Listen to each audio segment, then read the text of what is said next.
Hello and welcome to episode 291 of Slamfire Radio.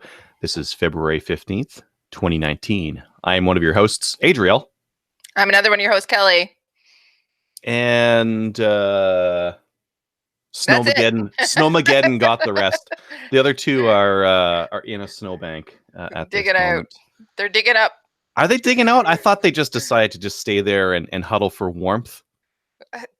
Isn't the play is naked? You got to put the clothes around, like yourself a little tent, and then you need to huddle for warmth, friction, that kind of thing. Yeah, friction. I don't want to. It's a Friday night. We're recording on a Friday night, so we're getting Friday night antics and Friday night language into this show, but still PG language. Right. Trevor's hairy, so friction. You think he'll start a fire? That'd be good. So. Extra heat. Matthew's tiny and he has no meat on his bones, so he's the first to go. Trevor will lead him. He will be the first to go. Yep. All right. Let's see here. Why don't we get into what we did with guns? What we did with guns this week is brought to you by the Calgary Shooting Centre, Canada's premier firearms retailer. And right now they've got the Lab Radar Collection, which is a real fancy way of checking how fast your bullets are going. Sweet. It's if you haven't seen one of these, imagine you hold a magic tablet or put your magic tablet on like a stand and it's just looking down range. You don't have to shoot over top of it or anything like that. It just detects it. It detects the bullet going down range and it like tells you how fast it's going with like supreme accuracy. Do you think it uses radar? Maybe. I don't know. Radar that is from like laboratory grade radar kind of a thing. Yeah, you don't have to strap it to the barrel. You don't have to like put it down range and shoot it and put a hole through it or anything like that. You just hold it up right next to you and it's magic. I was looking at these online on Amazon, so I haven't clicked on this link yet. Do you know how much they are? They're pricey. They're a pricey chronograph, but accurate and yeah. Because online on Amazon, I think they're around 400.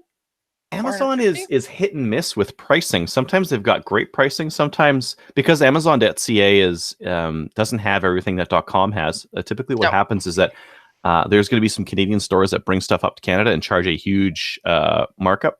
So that's why some of those end up being quite a bit more expensive. Anyways, stop talking about Amazon. What'd you do in guns? What did I do in guns? I didn't get out and do any shooting, but I did get to SFRC because it was Saturday and I wanted to go and talk to them. I dropped off some stuff too as well for the CCFR. Did I buy anything? No, but you know what I did? I got a picture of me holding a KX rifle. Yeah, I saw that. Yeah. Awesome. It was only $5,000. So if anybody would like to contribute to Kelly getting a KX gun fund, just send us an EMT at the show's email. Thank you. What else did I do? We are in the midst of booking all of the East Coast. So pretty much have lined up the East Coast for Maple Seeds.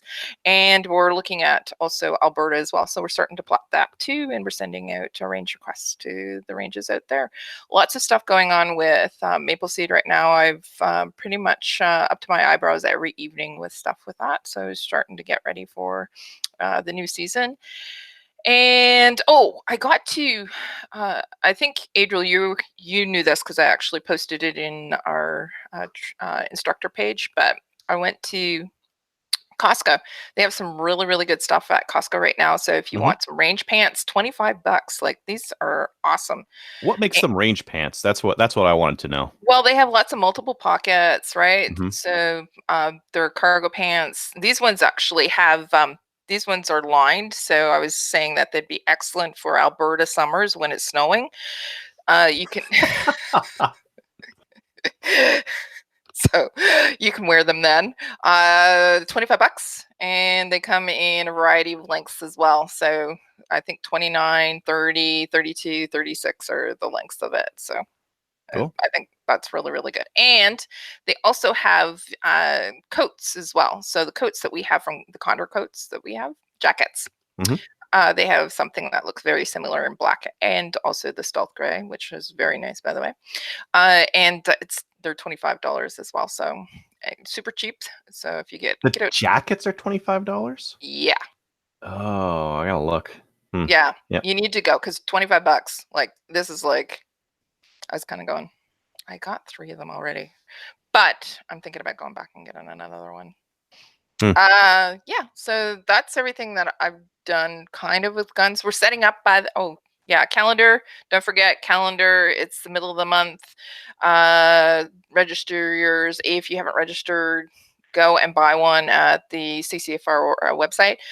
Literally only a couple left at on the sorry, can't talk, at the online store.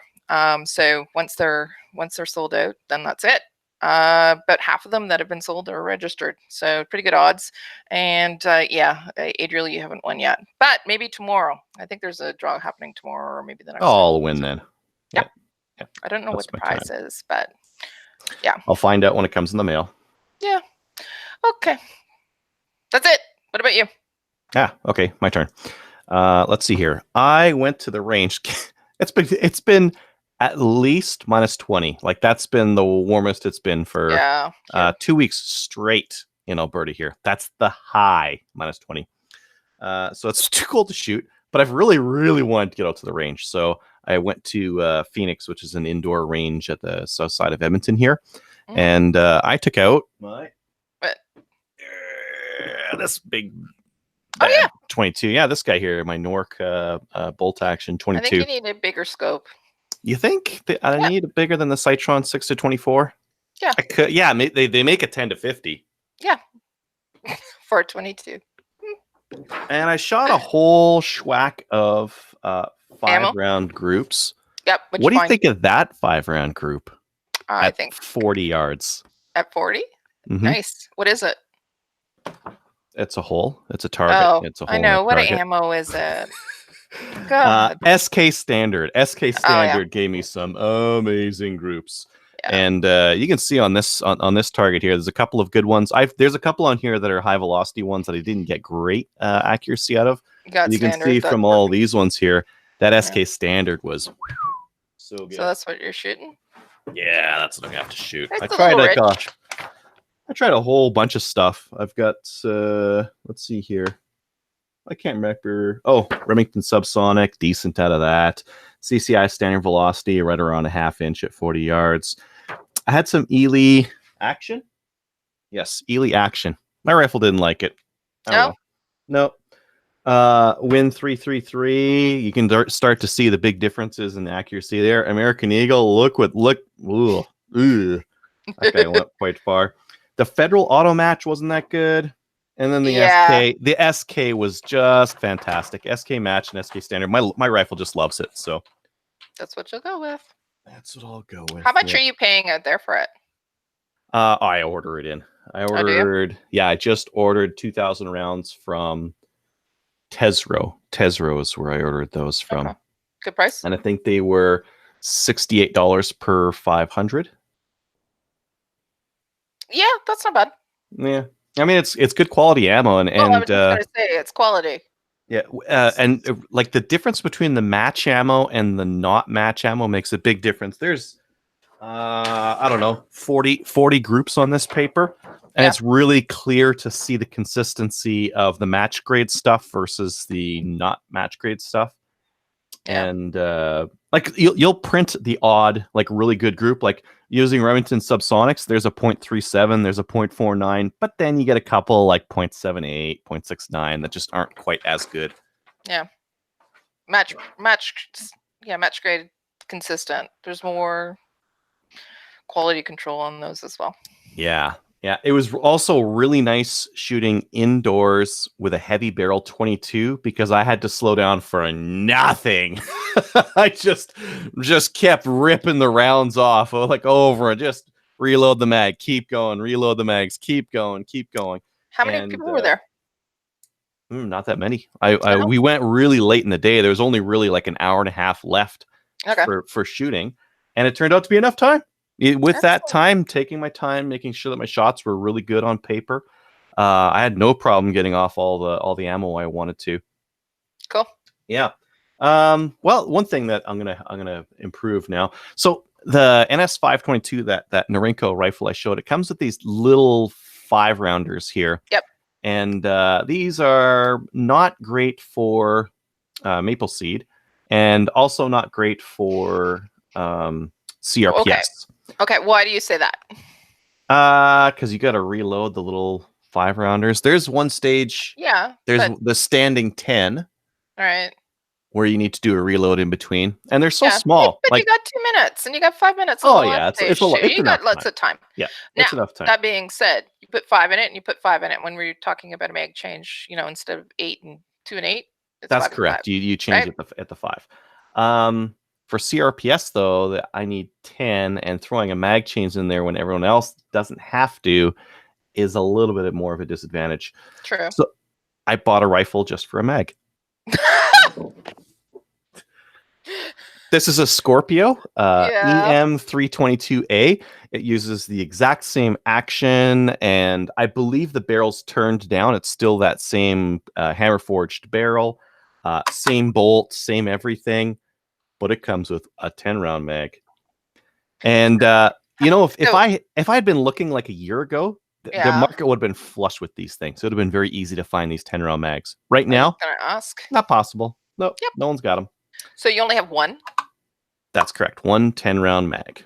So if anybody can source a 10-round mag from Adriel, please send him an email at slamfireradio@gmail.com. I've been begging on the show before, and I haven't I've gotten any biters. But I talked to a shop that's getting some in April. So I figured, you know what? I'll order the rifle, or I'll review the rifle. I'll use the 10-round mag.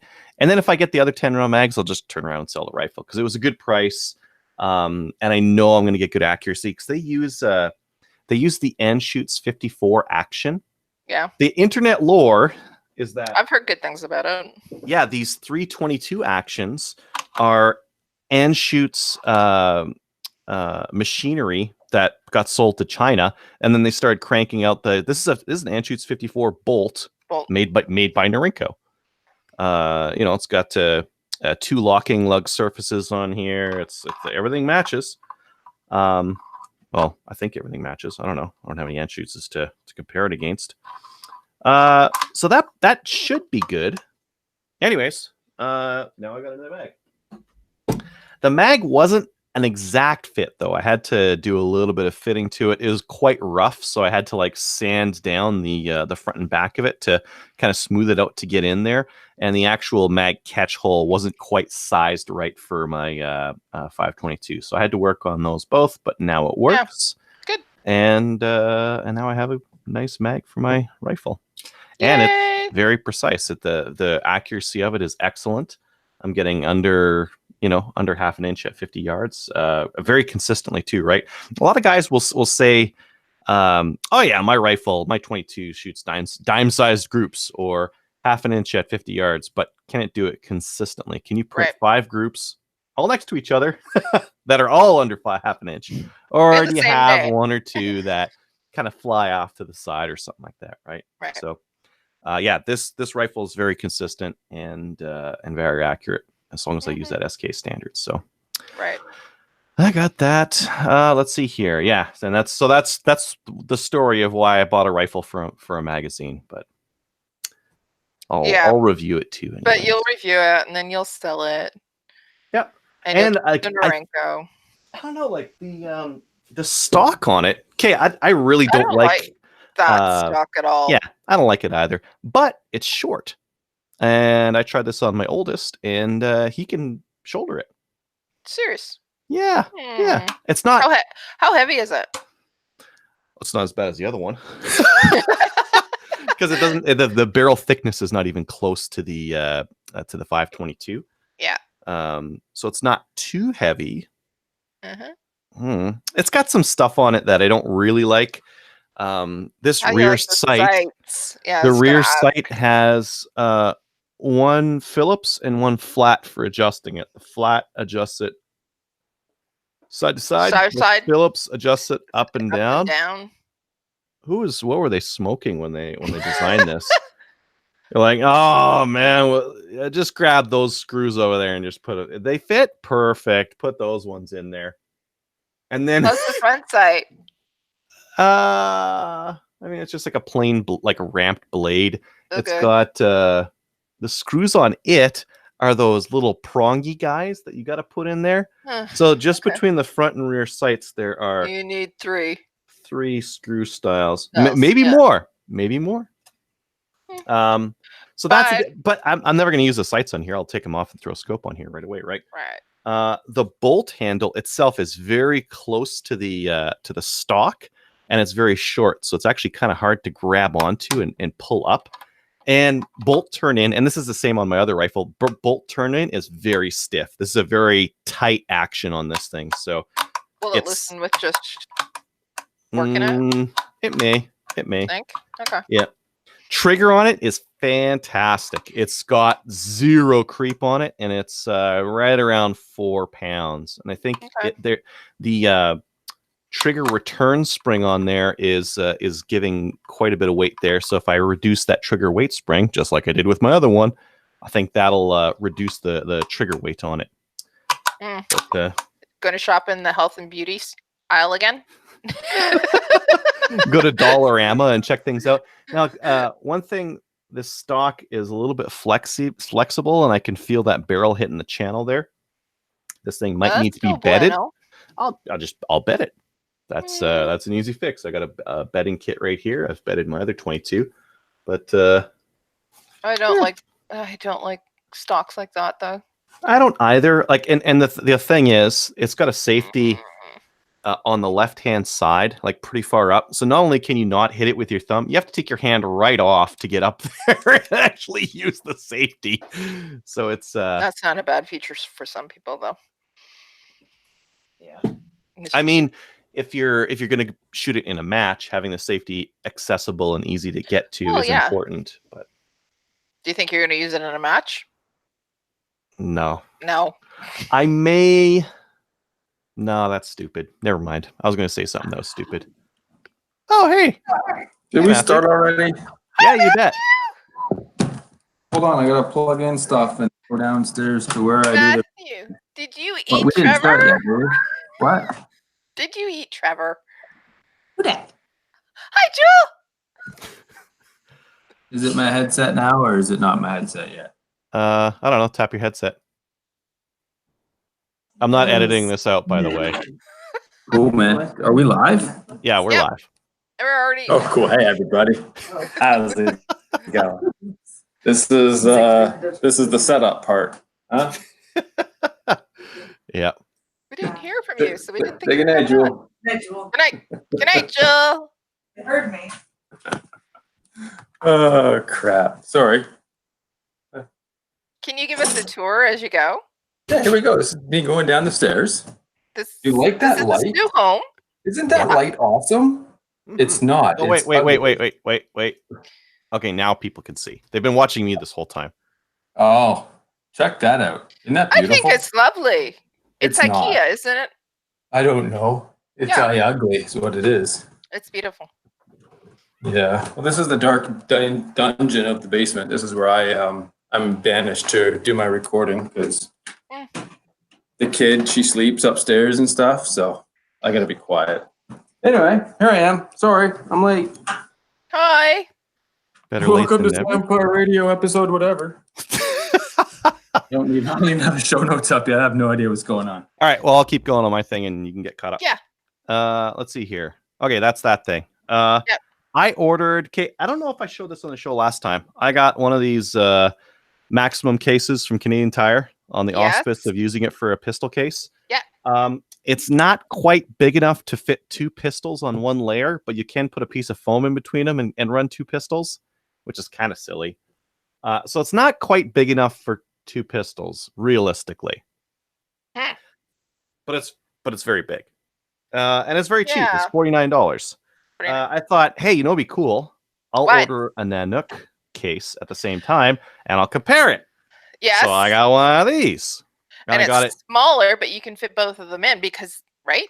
It's smaller, but you only fit one. So this is but it's a good fit on one. I still need to get my Nanook case. So these are like $79. I know. So that Canadian Tire one that's really big and not as good quality is $49 on sale. This is $79, and But you know it's what? a better fit. It's a better fit. It's Canadian, right? It's not made in Mhm. China or some other place. It's made here in Canada. I'm hoping it's made here in Canada because it just It made that is. statement. Mhm. And it also supports gunnies who are giving back to, or companies that are giving back to the gunny community as well. They've got this Love you, unfortunate Dan. thing where they got a picture of a 1911 on the front though, like. That's a sticker, right? You can No peel that off. accounting for taste. Oh yeah, the sticker will come off. I'm complaining about the 1911, not Yeah. anything else. Yeah, but the latches on it are really good. And check that out. It does fit other guns too. They're really beautiful cases. Yeah, I had to trimmed a couple things on this one to get her to fit. Here's how you know it's a Canadian case. Hey, What? come to the trigger lock cutout. Oh, No, because yeah, the there's trigger a- lock part, right? Yeah, there's a nice spot here for a trigger lock, and that's something that I couldn't get on any of my factory cases. You know, if you take a look at the Shadow case, it's nice and trim. It's not waterproof or dustproof or shockproof or anything like that, but like even if you poke the hole there for the trigger lock, it's like bowing out right in the middle here. Yeah. And if you were to drop it on the middle, you're basically putting all the force on that trigger lock there, right? Which could mess up your trigger lock, or I don't know, do something else. At some of my other cases, you can't even do it. You can't fit a handgun with a trigger lock in most of my cases. Do you know how you solve that? Cable lock. Use a cable. Exactly. That's what I have on mine. Cable lock on something like this means your slide's going to be open a little bit, right? Yep. Not going to fit unless you cut some of this foam or. You got to get one of those trigger locks that use those little two-pronged keys that are ridiculously hard to open and close because it keeps sliding out. Or get one of these cases. That's Or right. get- That's the way to do it right Get there. a really nice case from Nanook, and Yeah.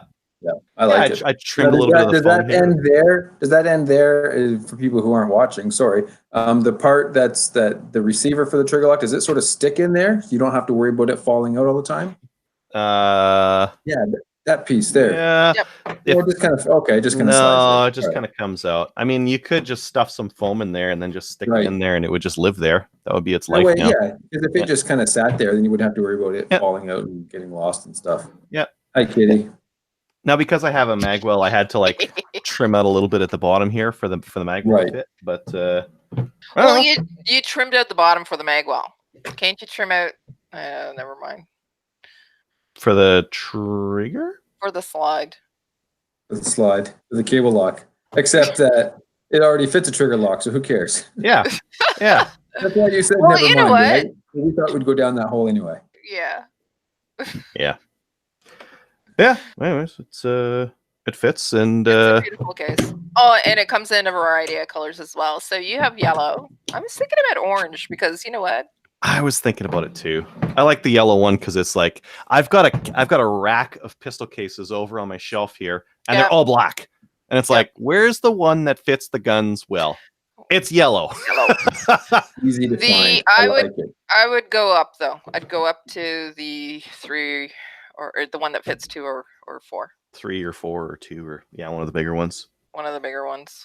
Yeah. 'Cause how often are you just bringing one pistol to the range? Come on. Okay, so if I go to any of these pistol matches at Phoenix, that's all I bring. It's just the one pistol. I regularly only bring one pistol to the range because I typically bring my pistol to the range because I'm competing, and so I only need my one gun. Mm-hmm. What happens if you have a failure? Use someone I have a else's. Glock. Oh yeah, got a Glock. Never have to worry about it then. Yeah, that's true. Yeah. Yeah. So I did that. Let's see here. I ordered a mixing board. So when we record, you know how Matthew and Trevor come over to my place and we record here and the sound sounds like garbage and we try anyways. It doesn't really work. Yeah. I got a cheap mixing board coming so we can record in real life here and it won't sound like trash. And we won't have to like huddle around the microphone and like breathe each other's breath. I could have given you one. Okay, never mind. Too late. Mm-hmm. That's cool. Yeah. Let's see. I mailed out a whole pile of patches and stickers. Did. Nice. None to you guys. You guys can just get yours in person. Oh, come on. I was Yeah. hoping, I, No, I'm Pete- saying nice because the Patreoners are finally getting their stuff. well, yeah, but listen, Carson, he was putting his creativity to work. So people that were getting these envelopes were also getting, originals by Carson too. So That's I'm kind awesome. of jealous. Yeah, I'd like a Carson original. You might get one day. Yeah, probably will. Yep. Let's see here. And I've been working on some club stuff for my 3-gun club. If this would be more impressive for Trevor if he was on the show, but did you guys know that you can embed a practice score calendar on another website? I did not know that. No. So if and you don't care. No, tell me more. No, I thought you You're would right. be able Trevor to. would love this, but carry on. Because Trevor's still listening. You know that, right? Not right now, but he will be. He'll be So tell listening him all about tomorrow, it. and he'll credit. Never mind. He'll say Kelly, or yes, never It'll be mind. you. It'll be you. Yeah, it'll be me. Yeah. Love you, Trevor. I'm gonna drink some whiskey now. This is how we improve the show. So here, let me for you listeners who are viewers and not listeners, kind of looks like this. So you get That's like a nice impressive. little. Yeah, you get to so it tells you when the registration's open, which is really neat because if you're trying to get into a match that's difficult to get into, it's kind of nice to see 7 p.m. tomorrow, there's a registration opening. It also tells you when the matches are and all that kind of stuff. So, and you can click on it directly, and it can take you to the link where you can register, right? Yeah, you bet. Yeah. Awesome. Yep. Cool beans. Exactly. Hmm. Yeah. So, How much was the skills? what's that? How much was that skills that you brought up? Skills and drills, $10. $10. Yeah, that's just for paper and patching and that kind of thing, right? That is super cheap. Yeah, try to make it. That's one thing that we try to do at Chaz is make it inexpensive, so that people who don't know if they want to do 3-gun or not can show up, try their stuff, learn about what the other guys are running, and learn how to shoot safe and that kind of thing. Right. Yep. Why wouldn't they want to do it? It's awesome. It's fun. Super cheap, yeah. I know. That is it for me. Matthew, how about you? I bought a new gun. What? I know, right? Don't get too excited. The pistol, the water pistol. But check this out. Watch. Those of you who aren't watching, you're missing this. It has a magazine. It's a magazine-fed water pistol, and not only that, it came with It's a two. blue gun. Oh! Does it fit any of your other holsters? It's a 1911 clone, 1-to-1 scale. Everything on it is amazingly accurate in terms of the trigger. it Listen shoot? to this trigger. Ooh, that is a It's a slide spongy style trigger. Yep. Mm. It's a straight back slide style trigger. But yeah, I saw this at the dollar store and I just had to have it because magazine fed water pistol. Come on, who doesn't want one of them? So yeah, I've been rocking this for a little while now. It's great for the cats whenever they're just misbehaving a little bit. Just get off the table, you dumb cat. Anyway, that's literally all I've done in guns. Is I bought a $1.25 water pistol from the dollar store. That is the best thing I've heard in a long time. How are your airplane repairs going? My airplane repairs are coming along nicely. The plane is completely rebuilt with the exception of the nose gear currently. So I'm going tomorrow. I was supposed to go tonight, but it got canceled because of reasons. So I'm going tomorrow morning before I teach ground school, and we're going to rebuild the nose gear. I got a new tire for it, so it's going to be bigger. So it's going to be, it's going to look more proportional on the plane. Before I had this little tiny nose wheel, it looked silly. So yeah, it's going to look much better. It's going to roll much better. It's going to fly much better. Everything's going to be better. Everything's looking great on it. I can't wait to get it back in the air. We're getting close. Perfect. How are the SKS mounting and the wings going? It's coming along. We have to rebuild the wings to support the massive weight of the SKS. Wouldn't that be fun though? Yeah. I always thought goose hunting actually from the front seat with a shotgun would be awesome. But you know, you got the flyaway home guy flying along with them geese in formation and then just bow, gotcha. Yeah, but you gotta shoot them over top somewhere where someone can collect. Well, yeah, I just drag a big net behind the plane as you fly, banner towing, but except like a big net. And then they would just right into the net and just How land. close And can you get to geese on an ultralight? Can you just is Very. this like a hand-to-hand thing? It could be actually. Yeah, you Hmm. wouldn't even need a gun, really. You could just like little pocket knife and stab. You could just grab their neck and bring it, spin it around real quick, Fishnet. and then just chuck it in the back seat. Yeah. Oh dear, you guys. Fishnet. Yes, that's a great idea too. Just get butterfly net, but bigger net thing because they're bigger birds. Yeah. No, they're yeah. I'm not really gonna do that for anybody who's like taking me seriously. No, not really gonna do that. But it would be fun. Disappointing. Uh-huh. Yeah. All right. So Trevor, what did you do this week? Oh, Trevor's not. Nope. He didn't do I guess that anything. means Kelly. He didn't do anything. He I went doesn't like first. guns anymore.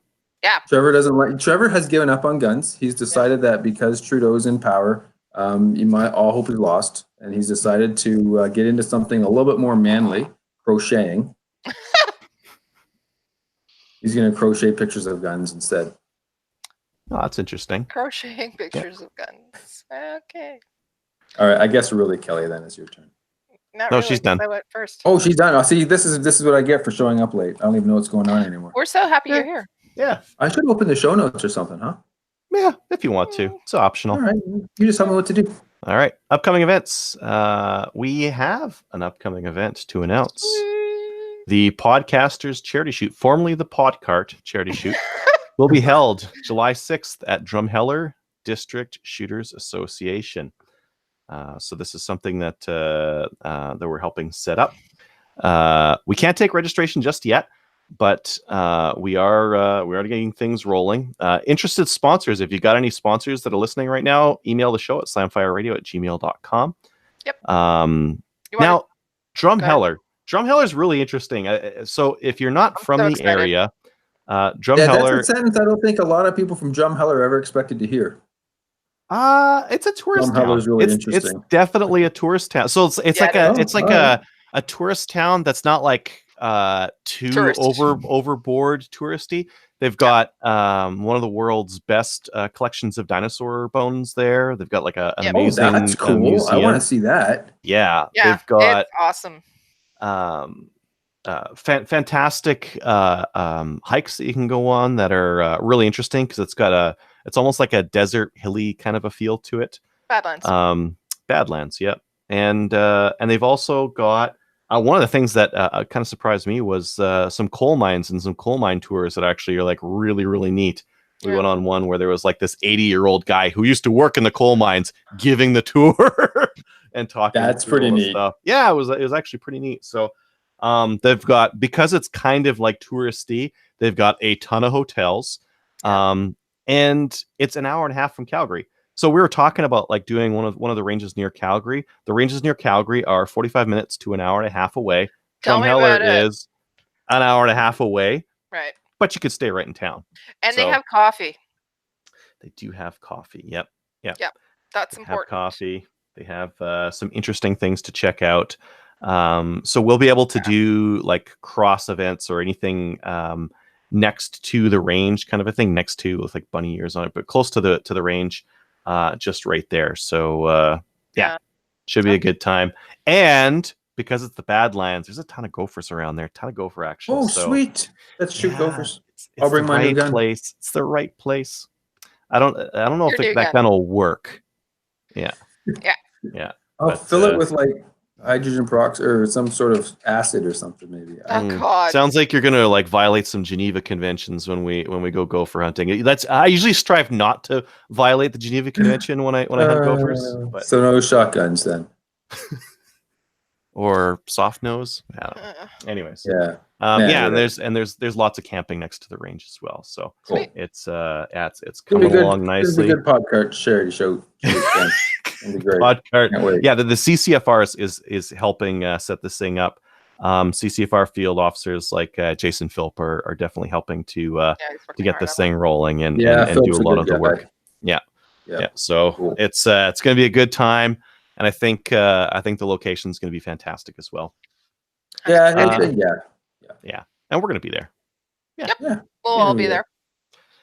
there. Kelly, do you have any Maple Seed events to talk about? Well, I just kind of talked about it in what I did in guns, but we will be holding a Maple Seed at the charity shoot as well. So that's going to be starting or kicking off some of our Alberta tours. But we're also going to have other events in Alberta. Kind of like at Chaz, I think we're doing one in May, are we not? Do a couple. Yeah. Yeah. Well, no, I'm going to talk to you about it later.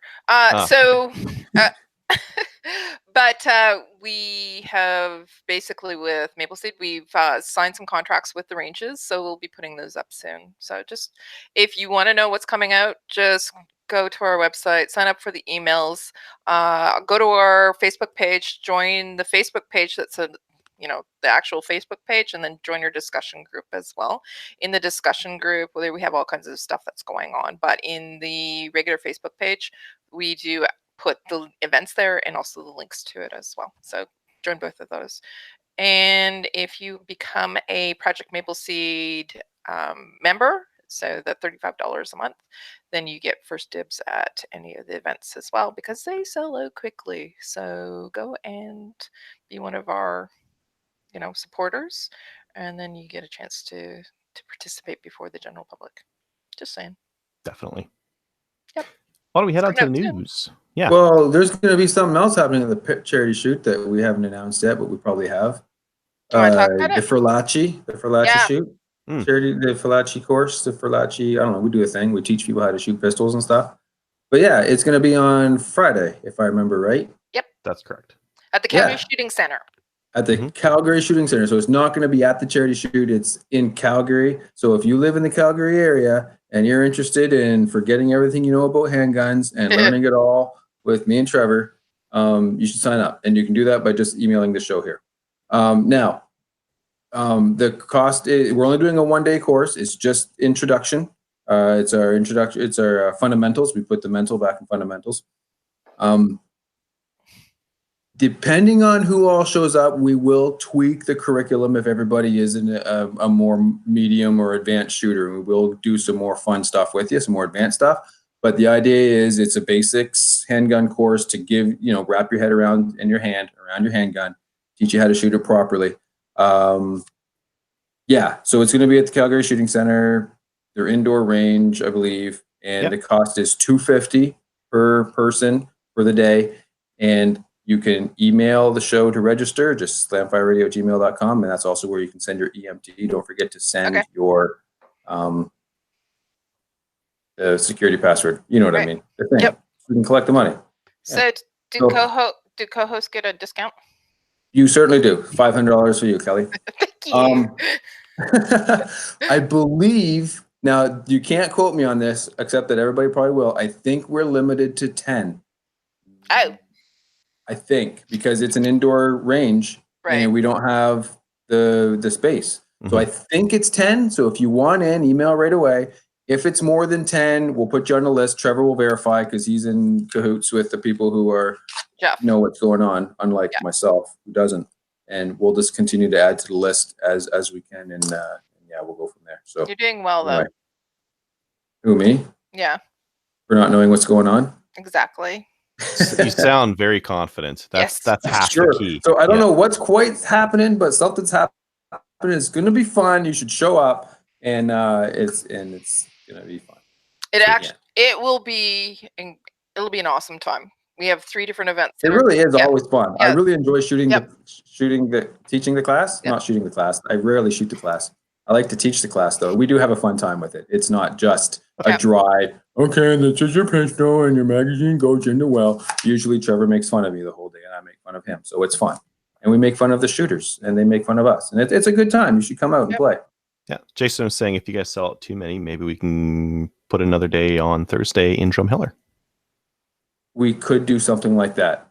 Mm-hmm. We're willing to work. Now, here's something really cool. Is Trevor, we got some national coverage. Any of you guys watch the CCFR show on Downrange? Outdoor? Yeah, Downrange. That's the one. Never heard of it. No. Yes. Trevor got to talk about this on the show, and I don't know if I'm allowed to tell the story, but I'm going to anyway. So if I'm not allowed to and I get in trouble, whatever. Well, he'll talk to you tomorrow. Trevor said, if you're interested in learning more about taking a Ferlacci course, you should email the show. And so far, from what I understand, we've gotten one email, and it was them asking us if they could recommend any instructors. No. Oh, I know a guy. It's us. yeah. Anyway, What? I thought it was hilarious. I have Now one we more can move on, I think. Okay, I think I'm done. but I have one more thing to talk about, but I didn't got. Oh, sure. Okay, yeah. Oh, okay. I forgot totally. Hey, did you guys get the new Caliber magazine? Not yet. It's available online as well. If you want it, I will post it on our website. Cool. Or not website. We were in Is that it. the end of the story? Yeah, I saw. Yeah, it was a Maple really Seed. good article. There's a couple of little errors, like little, but it was pretty good. That happens. Can't get it Yeah. all right. It's journalism, after all. Yeah, it was like a 5-page spread. It was awesome. Cool. Mhm. It was good. Is that Okay, your we can gopher move on. whacker? We can move on now. Yeah, this is my gopher whacker. Is that your Norinco one? Yep. Now it's got a big That's the scope one on that it. Yeah. And- Oh, that's a nice Oh, scope. look at this. 10-round mag. No more Ooh, and does fives. it feed without hanging up now? It depends on the ammo you use. If you use You're round nose, it's fine. Perfect. Cool If beans. you want to shoot that one when you're out here, Because I whacked a lot of gophers with that the first year I was out. here's one group of. Oh wait, there's one group of 5. Look at that. Look at that Yeah. little guy. That Looks is like a one shot. That's a gopher whacker, man. Yeah. That's a nice rifle. All right.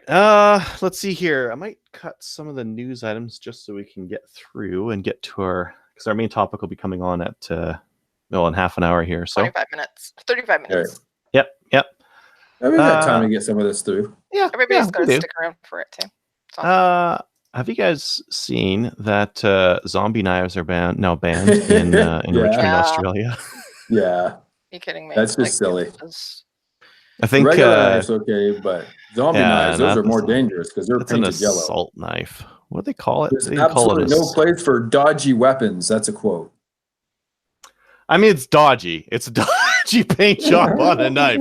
Let's just be clear here. Oh, people just want it because it's a quote unquote zombie knife. And it's, That's all. I don't know, interesting looking, I guess. It's ridiculous, though. It's just a knife. It's the whole same old thing where it looks scary, so it must be scary. Those zombie knives have been used in serious crimes in other jurisdictions. They're like these zombie knives are a problem in Australia, apparently. Well, you know what? I- We saw some news lately though that knives are becoming an issue because of. There's also a huge risk of accidents by those using them as props or toys. Yeah. Anytime you think like, oh yeah, they'll just stop at this, and you're like, nope, there's no end. This next one here is new to me. I didn't know that we had such a thing, but there is apparently. Did we talk about this before? What? The Canadian University Shooting Federation. This is a thing. Well, it looks like a group that's set up to help universities set up their own shooting clubs. Carleton University started that, did they not? Because of the fact that Carleton set one up, and then Calgary was looking. Mhm. They took the stuff that Carleton had with respect to how to get it across to the boards and that. So they met up, right? And I think that it was the same thing. They're just trying to get more shooting clubs into universities. Yeah, definitely. And So if you colleges. want to know more about that, cusf.ca. Yeah. And then I'm sure you guys read the this news about the straw buyers and the fact that there have been under 2 people charged per year. Yeah. Under 2. At least So- based off the that would- data that we have. Like one of the problems, and they say so like right in there, is that there aren't very good stats gathered on this because the government doesn't see it as a huge problem, so they don't track stats on straw buyers. If people don't see it as the government doesn't see it as a huge problem, why are people using it as fodder? Because it's easy to talk about and people can understand it easily, and so it makes for good news segments and good sound bites, and it sells papers and sells airtime, and it makes people scared, and so they can push more gun control. Right. It sounds like a thing. I mean, if you told people, "Oh yeah, there's straw Yeah. buyers," they buy the gun and then they sell it to someone who can't have it, and that Most makes straw buyers I know are cow farmers. that's good. That's why you're back on the show, Matthew. Hey, we missed you. Well, Yeah, I there mean, was. but they ignore the part where it's like, okay, you go buy a handgun, now go sell it to a criminal. you still have this on paper registered to you. You're screwed. You're screwed any which way about this. So there is no It way makes about no it. sense. Yeah. Last year there was this one guy, right? He was arrested because of the fact that he had 40 handguns, right? That he was supposed to have. He got a little visit because of the fact that he had bought 40 handguns and he couldn't produce them. So guess what? He was arrested. And didn't he get only like 3 years or something like that? I don't know. At the same time, they're complaining about all Yeah. this stuff. They're reducing the sentences, so it's hard to. C-75. Yep. Anyways, so someone took it upon themselves to research this and find all the instances they could possibly find about straw buyers, and over a 16-year term, found that 1.6 people per year were charged for this on average, right? So this does not seem like a huge problem. A huge problem. Even like the problem with going through our numbers here in Canada is that they're not statistically significant. Right. And the reason why they're not statistically significant is because our range of like crime guns is actually very low. Right. So if that one guy who fleeced 40 handguns, those 40 handguns make that trend go like into the stratosphere. Yep. And when you see that in a trend, you understand that trend is not statistically significant for a short time period. You can't make any inferences over a short time period, and it's bunk. It's all bunk. That's long story short. I'll stop talking about nerdy stats stuff. Okay, and of that, only 50 of them have been recovered so far. Just saying. Yep. I don't know. Yeah. So there's doesn't seem to be have you guys seen the videos that Rod's been putting out about the Doctors Against Guns? Yep. Good videos. Good videos. They so are there's good a group of videos. doctors that have been against guns and have come out publicly. And I think I was reading a Reddit thread and someone was like, why are you guys even responding to these guys? They're nobodies. But I think that they're nobodies who they were on the radio and they're getting invited to committees and they're getting airtime. Yep. Although I think like you don't need to do too much to get airtime on the CBC. I think you just need to be anybody anti-gun. Yeah. Yeah, I was just gonna say anybody anti-gun can get on the radio. Mm-hmm. They're using their credentials. I think that so Rod actually put out a video, but he also extended almost like an olive branch saying, listen, let's just sit down and talk about it because we're, you know what, gun owners, we want the exact same thing. We want to keep our guns, right? We don't want more laws. Oh, they're fine the way they are. It's not us that's actually committing these crimes. So let's sit down, let's figure out what the problem is and work together as opposed to, basically let's ban everything. So I mean the doctors don't really have that much domain experience like you would think they would, but when you run the numbers on the number of shootings there are per year and the number of doctors we have in Canada, most of them will there's not going to be, but it does, I can understand it impacts you, right? So from the point of view of working, like we talked about it last week, from working on children and they'd be working with stabbing victims more often though. So I don't know why they aren't campaigning against that and guns and Big Macs and definitely Big Macs. That's a weapon of mass destruction if you ever saw one. I was looking, excuse me, I'm on Twitter and I had a look at what they were looking at as well. They're not just focusing on guns. They're also focusing on things like telling people, they're giving feedback on wearing seatbelts, wearing helmets, wearing everything. So let's just wrap everybody in bubble wrap and tell everybody what to do. No, let's not. And take away everything. Next. Everyone gets foam bats. Yeah, Matthew, you're not allowed flying because you could crash, Heck with that. Not because he could crash, because he has crashed. Because I did crash. All right, okay. I'm going to pull up some gun stuff here. First one I want to look at is This guy right here, the Mark 12 Mark Duria. 12. Yay, baby. Look at that big old break on this thing. Yeah. So this is Duria and Typhoon both have a similar shotgun. They've got a shotgun with a lot of accessories. That's looking an awful lot like Typhoon, though.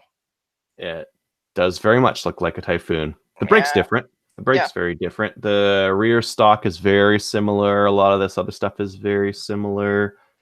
But yeah. No, it's a big old brake. Yeah, it's just the new rendition of it. The previous rendition or model didn't look quite like that.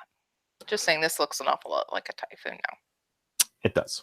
And they're both Turkish and both based on the same operating mechanism. Yep. All right. How about something a little bit different then? The GHM9. No. It's weird looking. I want one. It's a bit funny looking. Do you? That's because it takes a Glock mag. Does take a Glock Ooh, mag. even better. I'll definitely want one. I like it. Yeah. I'd play with that.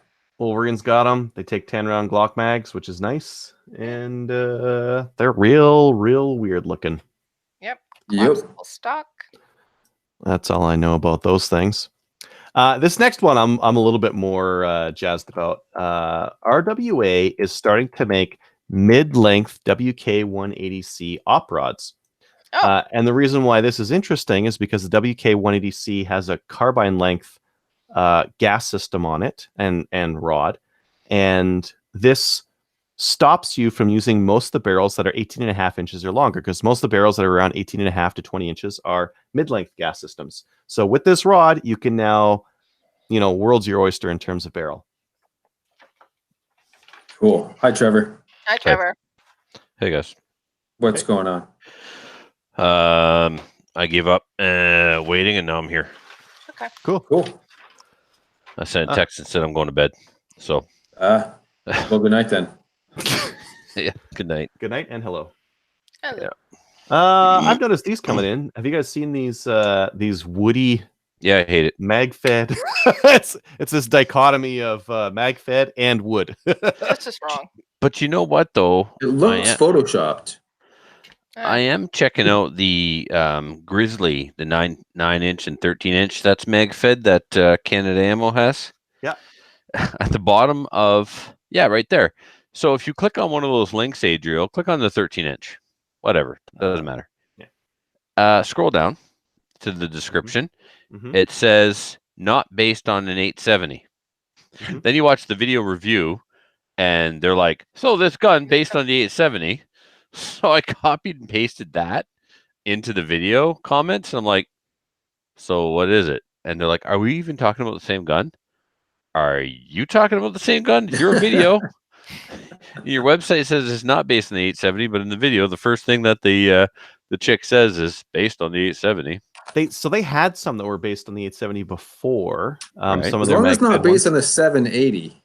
Yeah, you don't want to base it on 780. But I think this is actually the Turk pump. Look at the spring that it's got on the pump there. I'm pretty sure that's the Turk system and not the 870 system. So maybe they are like right. I don't know. Maybe parts of it are like 870-ish or something. No, I bet you it's naming. I bet you they had previous Dominion Arms pump action mag-fed shotguns that were 870 based, and now they're releasing Dominion Arms mag-fed shotguns that are not 870 based. It's a naming thing. I don't know, but I love this thing. I wish it wasn't. This looks better than the last. Right? I agree. Yeah. Not just that. Yeah, if you're going to have a mag-fed gun, it should be a really short barrel because that's the whole point. Otherwise, just use a regular tube. Right. So getting rid of the tube gets rid of the capacity, but you gain the capacity back by magazine, and you get to keep the magazine loaded and just throw the mag in, cycle the action, and boom, boom, boom. Mm-hmm. Shoot your goose out of the airplane. Yes. It's a throwback to an earlier joke. You were probably listening, though, weren't you, Trevor? I've been in and out all evening. Oh, okay. Yeah, you're in and out normally.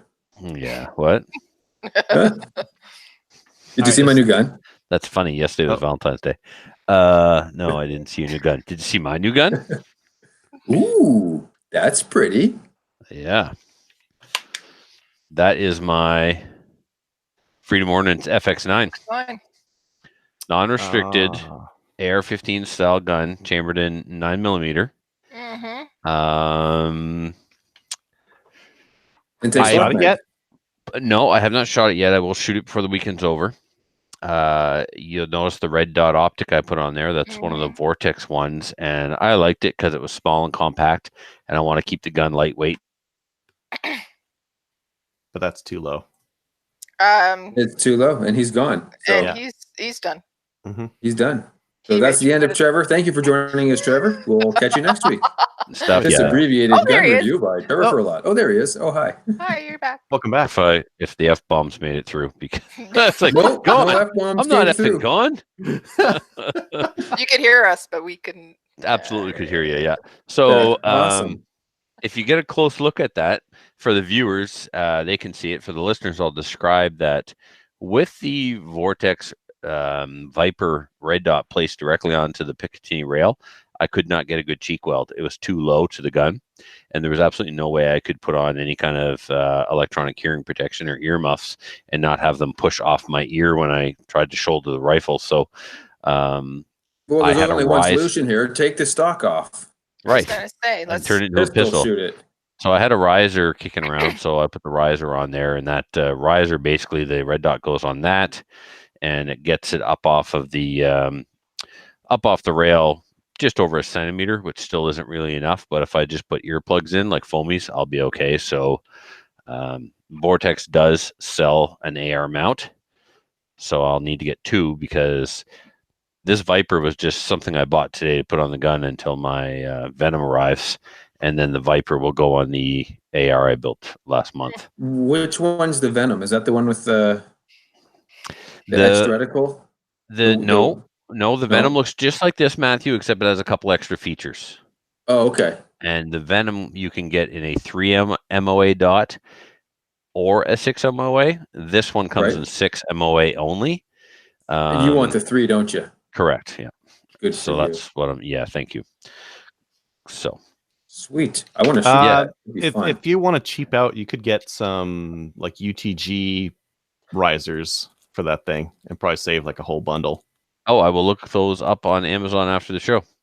So, Wanstalls did me a solid.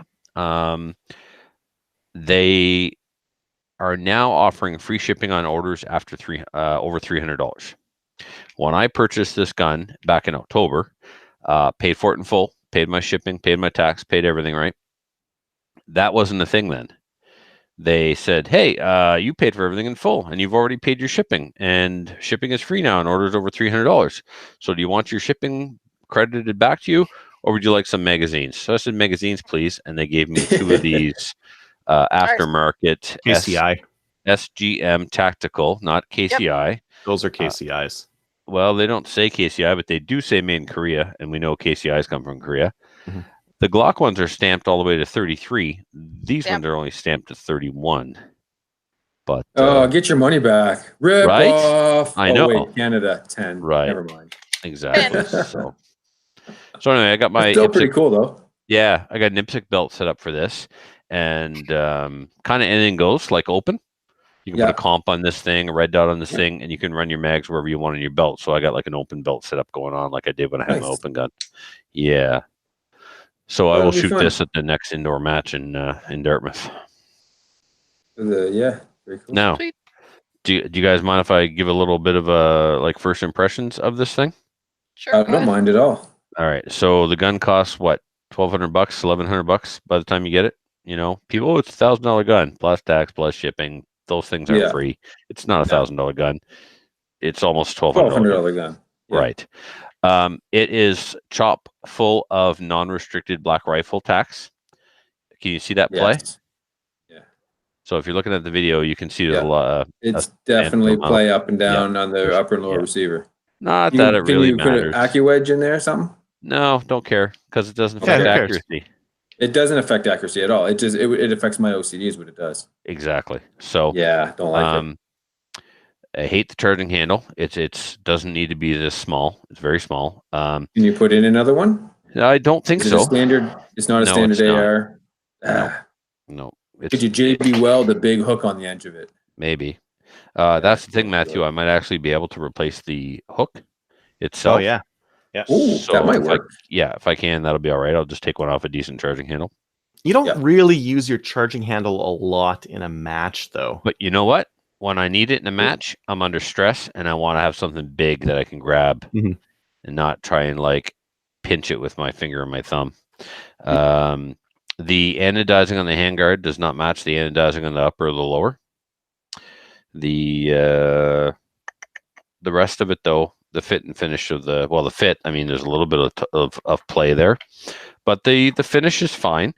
Whatever these things go for in the United States, that's all they're worth in Canada. So if they're like $650 in the US, that's all we should be paying in Canada. They're less. But, They're less. they're less, eh?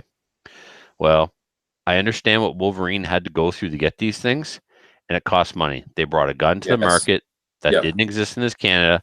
They had to get barrels made for them because Freedom Ordnance was not producing this gun in an 18.5-inch barrel.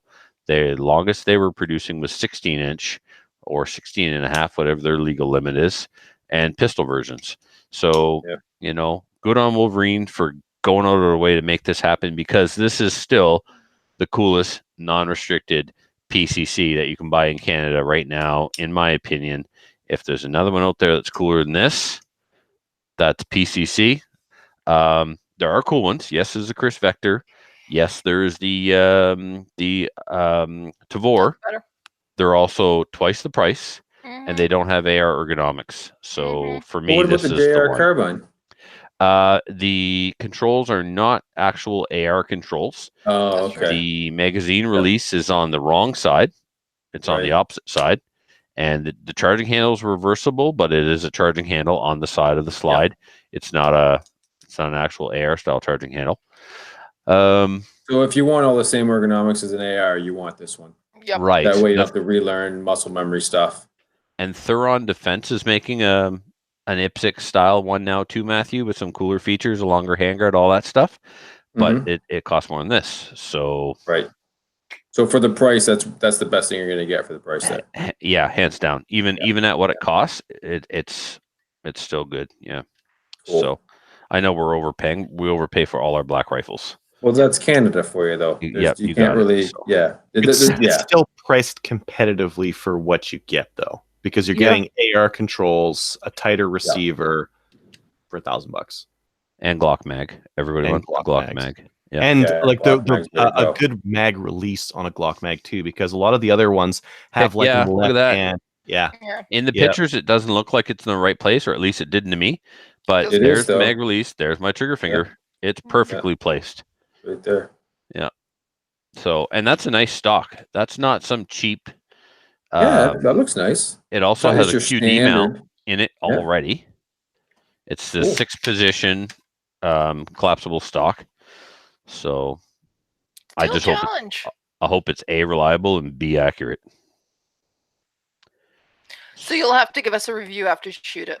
Yeah, I'm just gonna grab Minute of Snowbank. Welcome to Restigouche. Yeah, pretty much, bud. I don't even know if I'll get into the range. I probably won't get in the range. I'll probably find. Don't need to. It's non-restricted.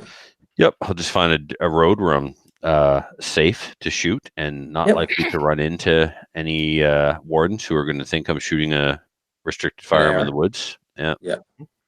From what I've read, prepare for a break-in of some kind. I'm getting mixed reviews. I know some guys that have got 200 rounds in a row, no problem. Other guys, they get hiccups in the first, 100. So, but I have been, the charging handles, the gun was bone dry. I also polished the feed ramp, although I've removed all the anodizing from the feed ramp. I started at 400, 600, and then went to 800 grit sandpaper to polish the feed ramp. And I've been just holding my finger on the trigger and turn safety off. Just dry firing the snot out of it in front of the TV. Just running that charging handle to try and wear it in, wearing the trigger in. I went back to Slipstream. Slipstream was a great lubricant for this charging handle situation. It really did need grease, not oil. Yeah. The trigger is heavy. It's over 7 pounds.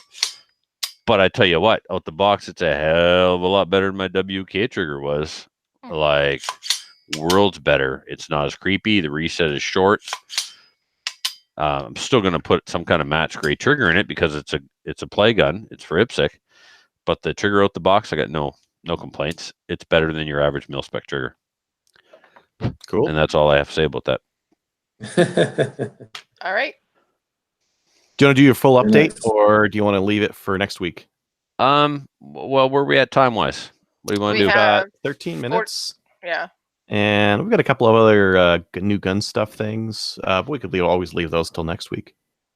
Okay, well, I mean, there's a couple of things. Yeah, I'd like to talk about if it's all right. So I did tons of reloading with other Trevor and John Allen and Snuffleupagus, I should say. He broke my Dillon, and so Oh, yeah, and it was kind of What unusual. Well, he was resizing 9mm for me or loading 9mm for himself. I can't remember. And he's loading 9mm for himself. He took to the press really, really well. Like, I hope Trevor's listening. Trevor decides to try and run the press for like 3.5 seconds while I left the room, and I come back and it was all locked up and alarms were going off and even smoke coming out of it. I don't know. He's like, I just barely touched it. So it seems so apparently you easy did when something wrong. yeah, it seemed so easy when you were doing it. Obviously, it wasn't that bad, but you know. So what happened, Kelly, was a piece of 38 Super Brass made it in with the 9mm, and in station number 2, where it bells the case, well, the case was too long, so basically it would put like this ridiculously huge bell on a 38 Super, right? But it didn't. It actually broke part of the powder charging system. Yeah, I have probably belled 50 38 Super cases over the years that have mistakenly made it into my 9mm brass. So called Dylan, and this is twice now.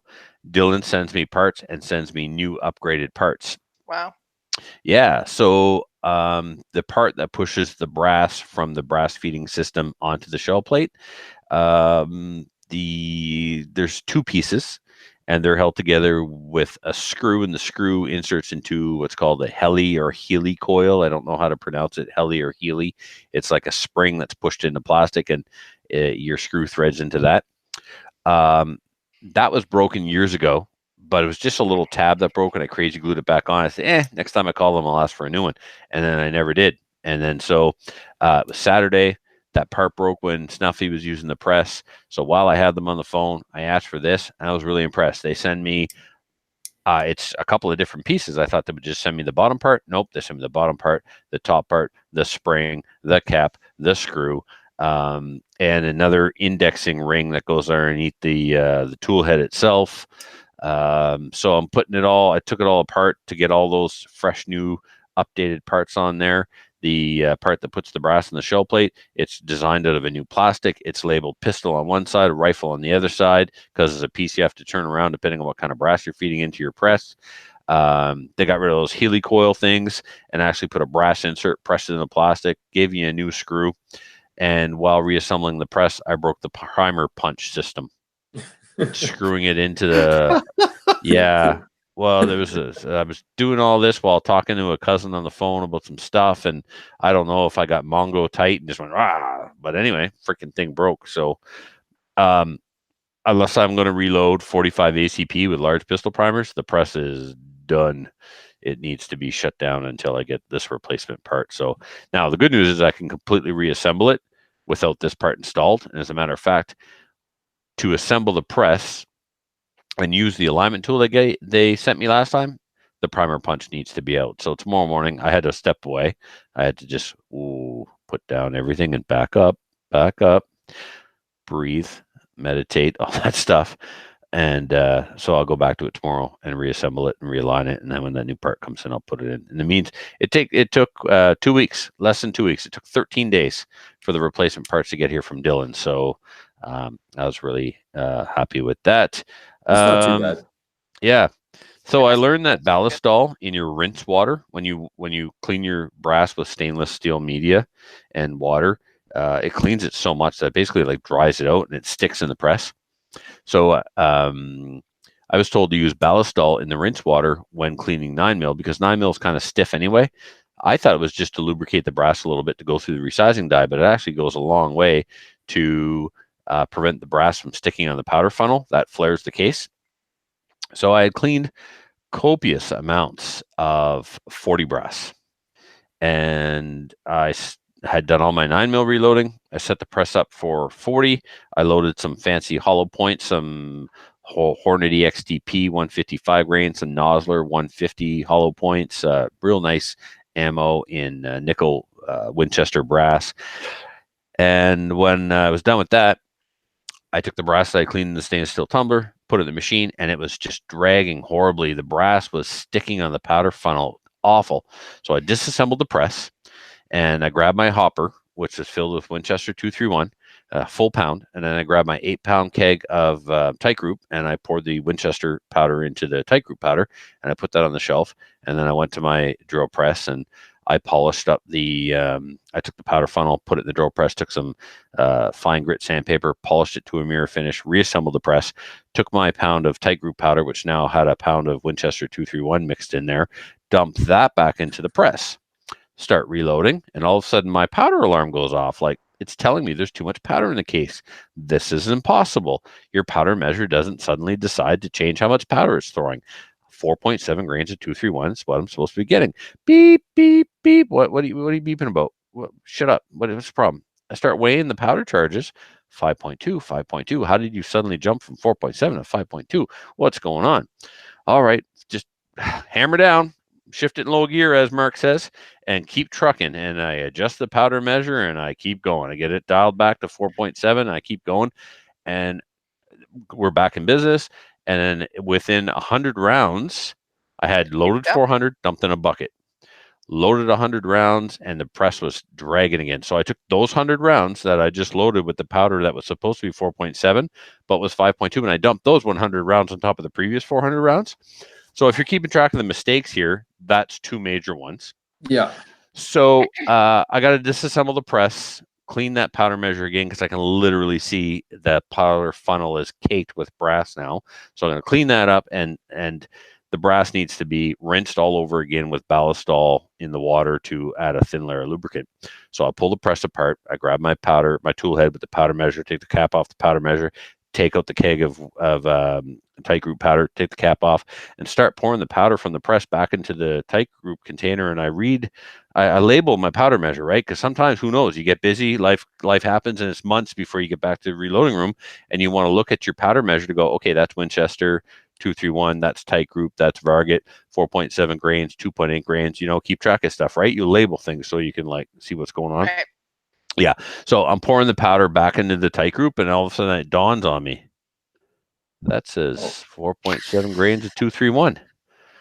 That $320 8-pound keg of tight group says mother effing tight group. I just destroyed about 7 pounds of gunpowder. Oh. You cannot pay enough attention when you're reloading. You cannot be organized enough. You need to slow down. Keep that entire room run like an emergency room. Everything has a place and a place for everything. Stay organized, pay attention, slow down. And I had some sick days in there and some snow days in there and some weekends. And guys, I'm not kidding when I tell you I was literally spending 12 to 14 hours a day in my basement. I would set my alarm, put on a pot of coffee, go to the basement at 8 o'clock in the morning, and go to bed at 11:30 at night. And just all day processing brass, making ammo, whatever reloading project I had on the go, cleaning my stainless steel tumbler. I was weighing it out, 8 pounds. 8 pounds is the perfect amount. So I got this kitchen scale down there, and I'm baking buckets of 8 pounds of brass at a time and putting them on for 3 hours. And so every 3 hours I put on another 8 pounds of brass. It's just, there's years of brass down there that I haven't addressed because I didn't. Like last year, I spent the winter working at the gun shop. This year I backed off a little bit, spending more time at home and working into my own projects, and I'm getting caught up. And I just I haven't loaded 40 since last winter. So I was in autopilot. I've been shooting my 9mm 1911 since 2016, and I've been using tight group exclusively since 2016, and it's always in the same place. So I just reached for it on muscle memory, autopilot, and poured all that powder into it. The moral of the Was there story. bad words said? I even made up some new words that didn't exist previously in the English language. So are you going Yeah. to fertilize your lawn, burn your lawn, make some cool like camp fire starter? Well, if I had to pick any of those, it would be burn the lawn because destruction makes me feel better. And I hate cutting grass. So rather than pay somebody to cut my grass, why don't I just set fire to it and call it good for the season? So, I like it. I'll be right over. all right, perfect. I mean, it's already got pepper spray on it from last year. And Yeah. Yeah, it's probably flammable in a lot of ways. I wouldn't want to drop a match on my basement floor. You guys see the video where the law enforcement officers are at the indoor range shooting shotgun and all of a sudden I know. that would be my Yeah. basement, Kelly. That Oh would my- be my basement. That was Because Woo! my bench gets covered in sprinkled gunpowder all the time. I just take the compressor, blow it all onto the floor, and oh man. So the other thing I did was I've been processing 308 brass for my bolt gun, and I will soon be processing 308 brass for my AR-10, which has a match grade barrel on it. So I'm going to be, prepping the brass to not be plinking ammo. Like I want to make it as precise as I can. So I'm doing all those usual things that I do: deburring flash holes and uniforming primer pockets and trimming and neck turning and all that stuff. So Sinclair makes really, really nice stuff. You get it from Brownells. And I ordered I had Lyman primer pocket uniforming tools, and they worked, but it's like, you get your tools at Walmart or Canadian Tire, or you could go get your tools like, at a specialty shop. Well, that's kind of what it's like when you jump into the Sinclair stuff. So I ordered the adapter for the screw gun and the large prime pocket uniformer and the small prime pocket uniformer, and it really, really makes a difference. Like it's night and day. There are pictures on my Instagram of what the primer pockets look like. So then, do they sell a Sinclair labeler for powder? I am going to cut you. I think you're in Alberta and he's in Nebraska. Yeah. Yeah, I got a couple months before Trevor gets here. Yeah, no, I'll have you cut. I will have you cut. I know where you work and I know where you live. So Same place. yeah.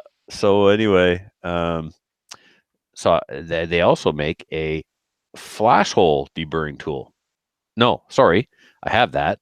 They make a flash hole uniforming tool, so you can uniform your primer pocket to make sure they're all the same depth and that they're level and the primers fit all the same in all the cases. But you can also make sure that each and every one of your flash holes is free of burrs and is the same size. So that's next for me. So Cool. Sweet. yeah. And then one last thing, I had a bunch of IVI brass that had crimped primer pockets. So I removed all the crimps, and then I started to uniform those primer pockets, and then I started to deburr those flash holes. So I'm actually prepping 9mm brass for my ammo for SummerSlam and the Nationals, and if there's any left, the provincials, to the same standard I would rifle brass. Because I have no children. It's a sickness. It is a sickness, and I have no children, so I have time to do these ridiculous things. Well, yeah, I mean, especially when it's cold and like you're snowed in. Oh, am I ever? just make ammo, and if you can't make more ammo because you don't have enough components, make it better. Yeah, well, that's it. I got to do something now that I can't fill cases with powder because I wasted it all. Well, you could you could fill them with powder. It's just like unknown what you're gonna get. Who knows what? Yeah. Oh, did I mention I ordered a 40 caliber bullet puller? I had to do that too. Gonna need it. Gonna need it. 500 rounds. Here's the thing: the first 400 were all nickel cases. The next 100 were brass cases, but unfortunately, there were a few nickel mixed in there. It only takes one, right? So only takes one. Yep. All right, I'm done. Just in time. Just in time. One of our Hi, guests Graham. is here. How's it going, guys? Good, Graham. Good, How are you? you, man? Good. Not too bad. Graham, if I ever see you with that banner again, we got a problem. That was totally not my doing. That was a Tracy thing. Yeah, was it? Yeah, Tracy put a gun in your head and said, "Here, hold this up." Most definitely. Yeah. All right. All right. Just waiting on Ryan. I think he's getting a rum and coke. It's a Friday night podcast. It is. An adult beverage or whatever is about par for the course. Yep. Now Anybody she else texts me. drinking? Not me. I can start if you want me to, but I probably That's shouldn't. probably not a good idea. You I'm got that right. drinking Jameson's out of a really big glass. Yeah. Drink up, witches. It's been one of those days. Well, do we have a minute? Because if we do, though, I am going to go get a water bottle.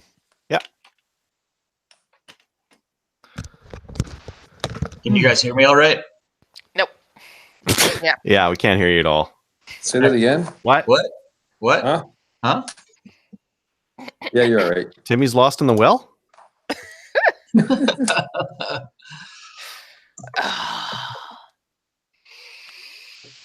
Wonder if Ryan's having problems trying to figure out technology. He's You been on can before, dial a scope. hasn't he? I think he has, yeah. Oh, maybe that was just Skype though. I don't know if he's been on Google Hangouts. Although last week we also had people that had problems getting on.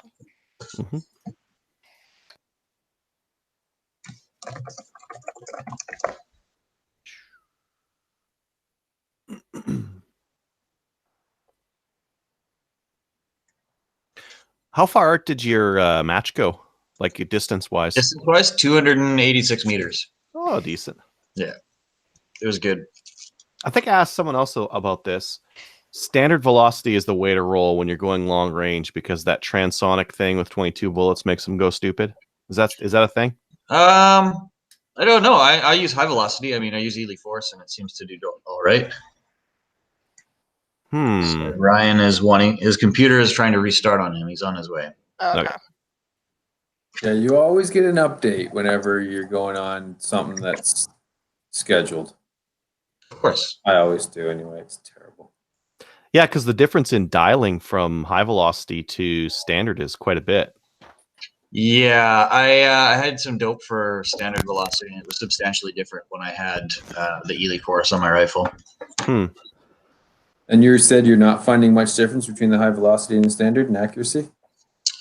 I definitely see a difference. I mean, it all depends on what your rifle likes to shoot, right? It's definitely one of those situations where taking the time to find the ammo that your rifle likes and groups well is really That's more important than the speed. Yeah. You talking about Because that's Rimfire, been my Graham? experience too. I've got all kinds of high velocity stuff that prints really, really well, despite the fact that it's going through the transonic shockwaves and it does fine. So I don't know. Yes, we're talking Rimfire. I think it's easier with Rimfire because you don't get caught up in reloading. You can't change it. You take it off the shelf, you put it in the gun, it likes it, it doesn't, move on. Right. You get into reloading and you start chasing minutia. Oh, okay, well, I've got the powder charge figured out. Now I need to adjust my overall length and get it a couple of thou off the rifling. Well, now it doesn't. Now I got to go back and work on my powder charge, and you just. And you went and changed your shirt. Yeah, wardrobe change. Well, unless you get like one of those Waltz resizing dies, Trev, and then you start dealing with that. And then you start measuring your rim thicknesses and see if you get those all uniform. And there is a lot of other stuff you could do. Right, but I would only do those things. First, I would leave the ammo alone. Yeah. And then when I find the ammo it liked best, that's when I play with that die. That's when I'd sort by weight. Yeah, don't take something that's not working well and try to turn it into something that you I just throw money at the problem. Cheap or whatever.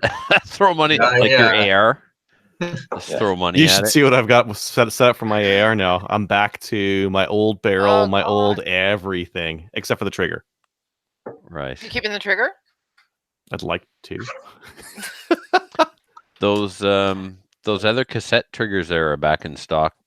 The ones that were like 189 or something. I noticed, yeah. Yeah, I got the email saying they were home. Oh. Yeah. One up. CTC Supplies has the black rising. No. Yeah. Rising Black Fallout. Black Fallout trigger. It's a cassette style trigger, 180, 3.5 pound crisp cassette trigger. Black Fallout. Oh yeah. It's like it's the cheapest cassette trigger you'll find for an AR. I use CD triggers myself. I'm way past cassettes. Some people like vinyl just with Yeah, I was gonna say Matthew? original. Yeah. 45s are my preference. Yeah, I like a good 45. Nothing wrong with that. No. I do 45 here.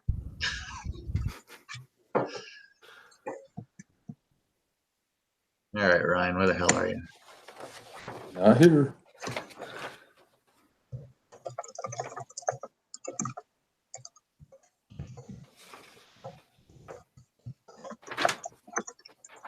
Graham, Yes, did you watch the CCFR downrange? I've seen a couple of the episodes. I watched the. Did you watch the Maple Seed one where Mission was? No, I haven't watched that Nope. one yet. It wasn't up on My Hunt TV yet. Okay. I watched the Got Your Six one because I'm in that one, and that one was pretty cool. Did you catch the guy? Did you catch the guy shooting the steel without his eyes on? Yeah, everybody was shooting without eyes on. Yeah.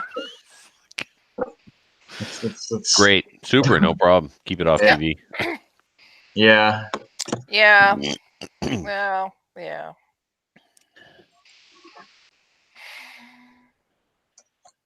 everybody wants to have big boy rules.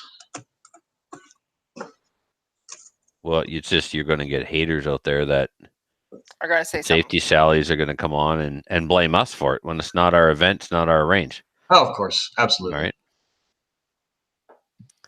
What someone else does on their range is their business, but it's not how it's going to be perceived. Yeah, for sure. Yeah. When did the Maple Seed one air, and was it good? It was the last It was episode. the last two episodes. Yeah. Cool. Yeah. It was awesome. Here we go, Adriel. It's called the Black Fallout Super Sporting Trigger. Did I say 189 Black bucks. Fallout? Yeah, you did. Did you? I was Yeah. too busy looking for it to listen to see if you had said it. I was just throwing random words out. The Black Fallout Rising Thunder Super Clap Trigger. The Super Trigger. Super. The Super Duper. Super Trooper. Super 180 Saber. bucks, man. That's a good price. Yep. I was thinking about Okay, getting one for so the you're weekend. gonna just go back to what you had before, right? Except for the trigger upgrade. That's it. Yeah, it's lighter weight. I'm gonna take it to the range and sight it in with. I got a whole bunch of this 5.56 Federal Independent stuff that I couldn't shoot with my other barrel that I can with this barrel because it's 5.56 barrel. But I have to be able to make impacts out at 400 with it, I was so it's got to just be gonna say. accurate enough. Hmm. Can't be crap. With an AR, that should be doable. And a red dot And a red dot. Why not a scope? because I'm shooting in limited this year. Gotcha. That's where all the competition is at my local club. Is in limited.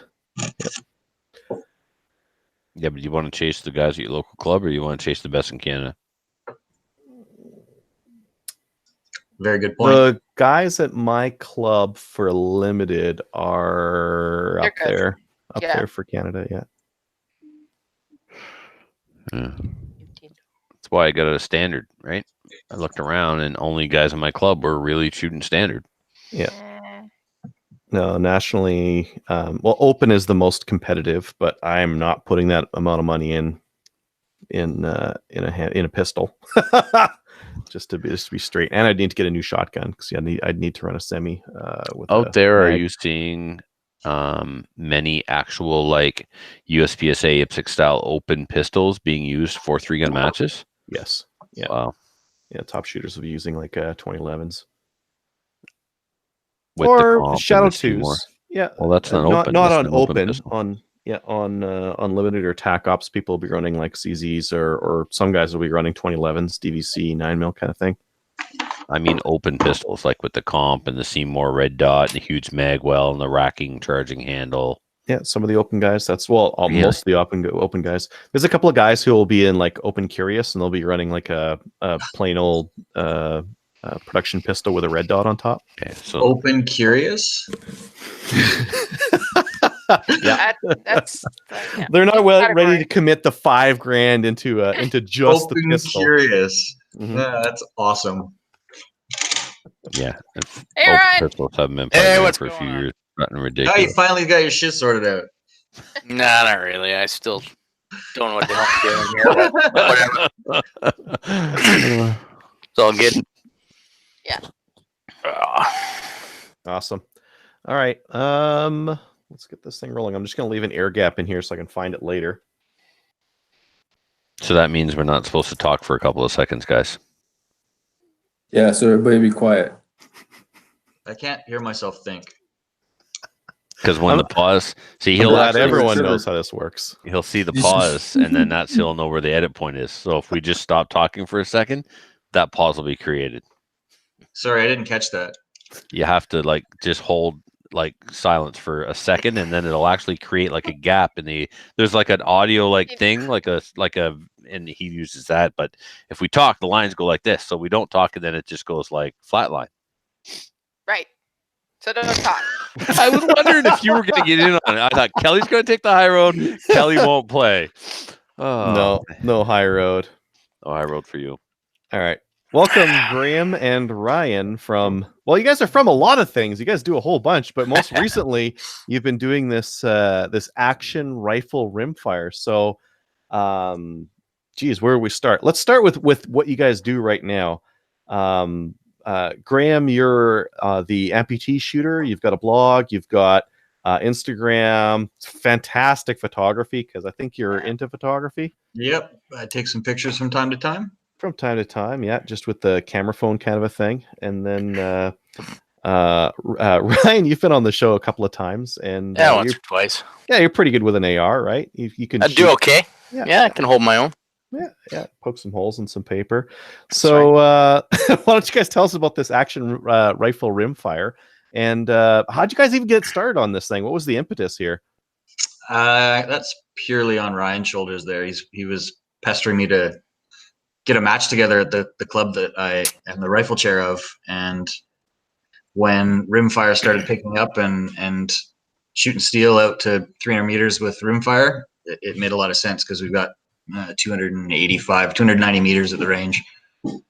And a few beers later, and there we go. It was pretty much exactly how it panned out.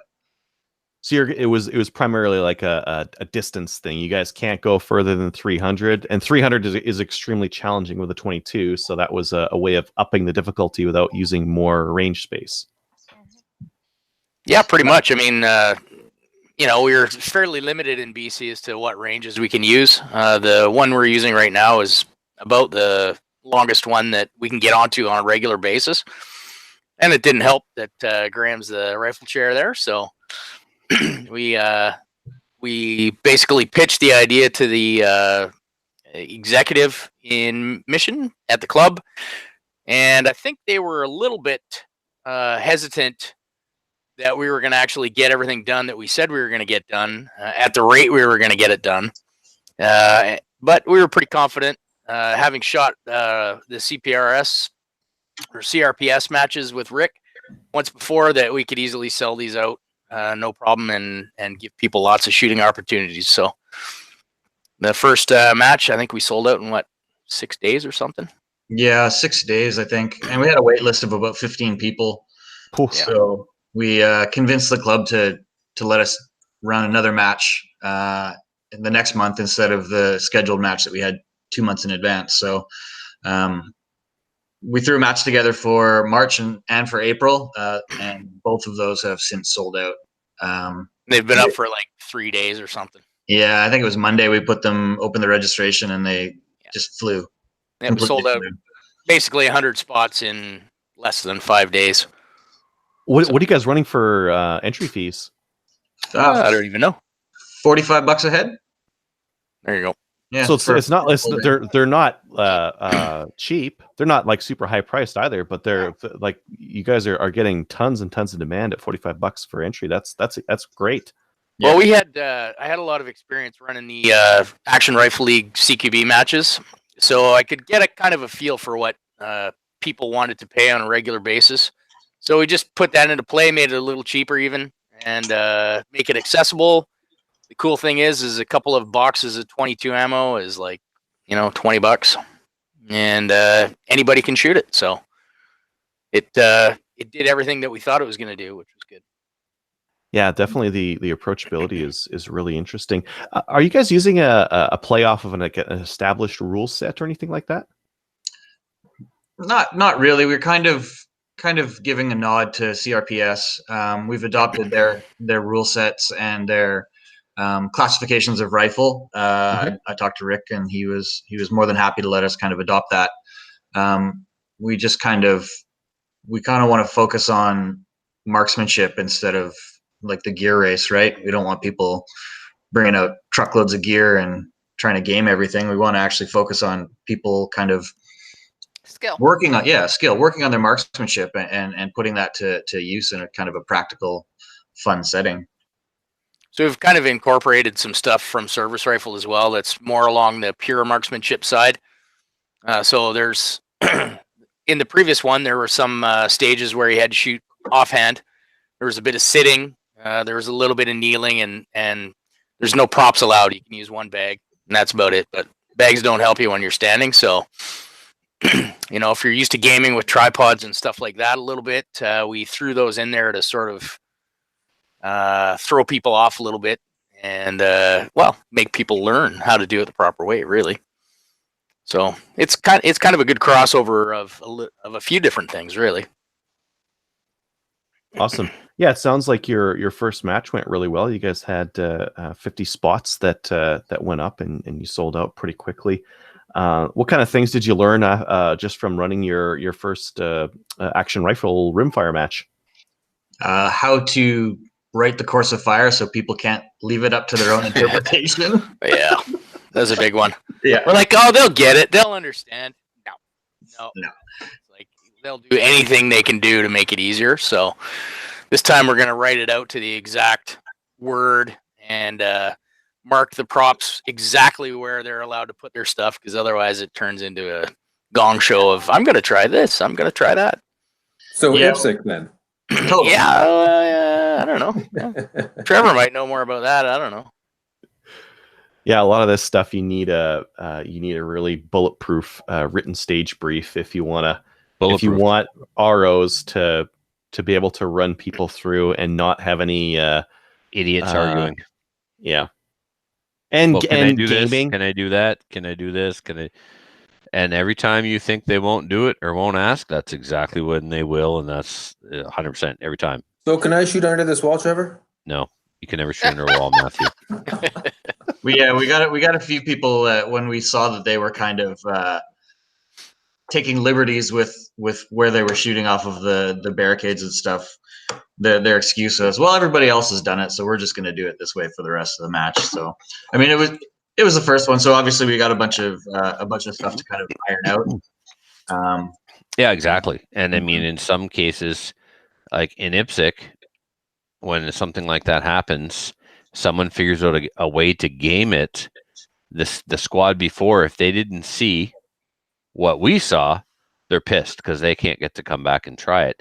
And if it was a huge advantage, then they want it tossed. Right? Yeah. Sometimes it's not our fault they didn't notice it, right? That's the thing, though. It's a fine line sometimes. If it's my fault as the match director, I have two choices. I can have everybody reshoot. Yeah, I can have everybody reshoot, and if that's not possible, then we got to toss it.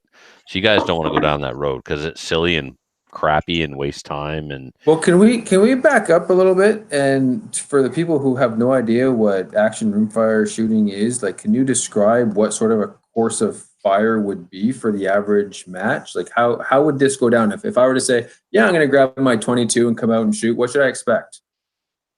You can expect to shoot off, like we've made a tank trap up at the range, so shooting with a bag off of 3 positions from a tank trap. We also brought out a ladder that people had to shoot, kind of kneeling through. What else did we have? Tires.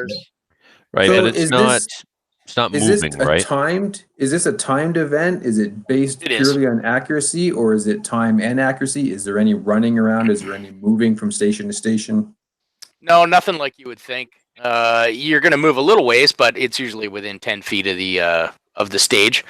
Right. And at Mission, we are lucky because we have all undercover shooting, so we can do it even in the rain. It's all shot on steel, so it's basically precision rifle series with a 22.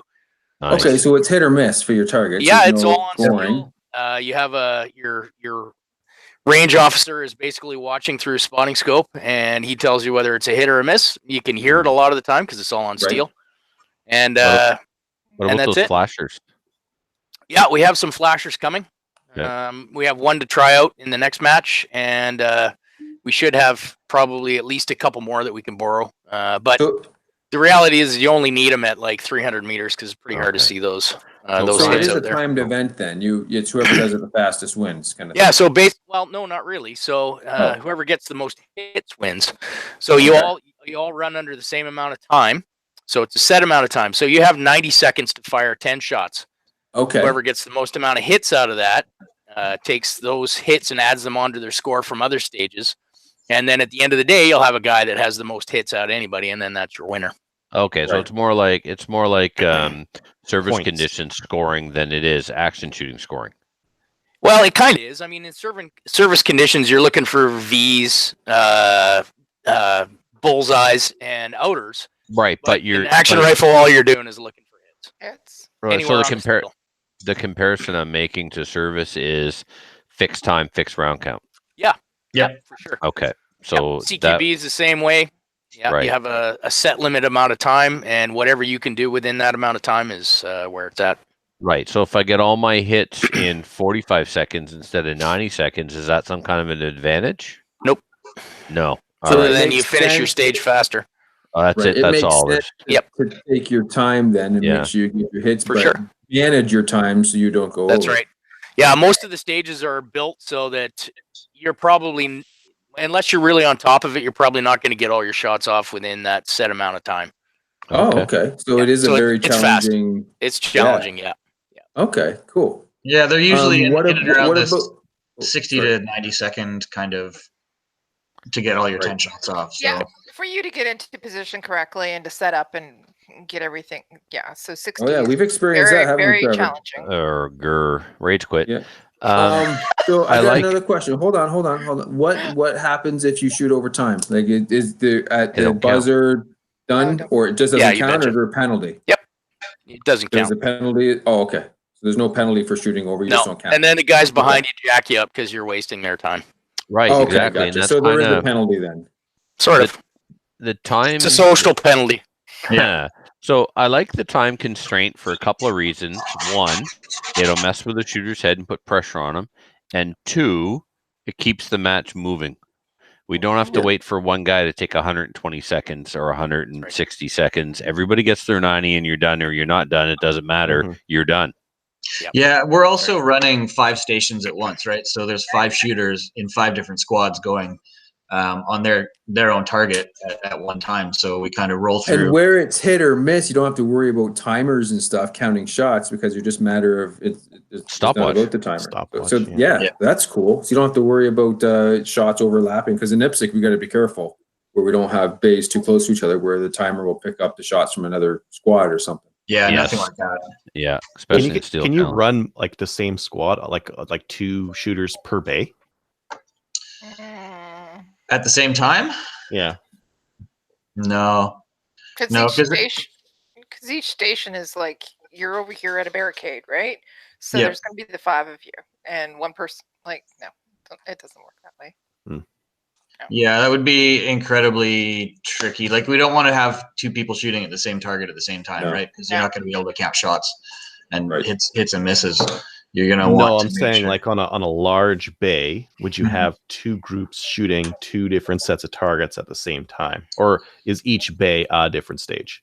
Yeah, so we have 12 bays at the range, and we have 5 stations going, and 1 station for kind of working on your rifle or whatever, or clearing jams, or a safe area for firearms to be looked at while you're not shooting and they're not on the racks. So every 2 bays is kind of a station where we run the props and stuff. Interesting. Cool. Do you want to talk about the different types of stages you do have? Like, what are you shooting off of? Just barricades, or do you have the tactical vehicle as well, the little tanks? Just ask.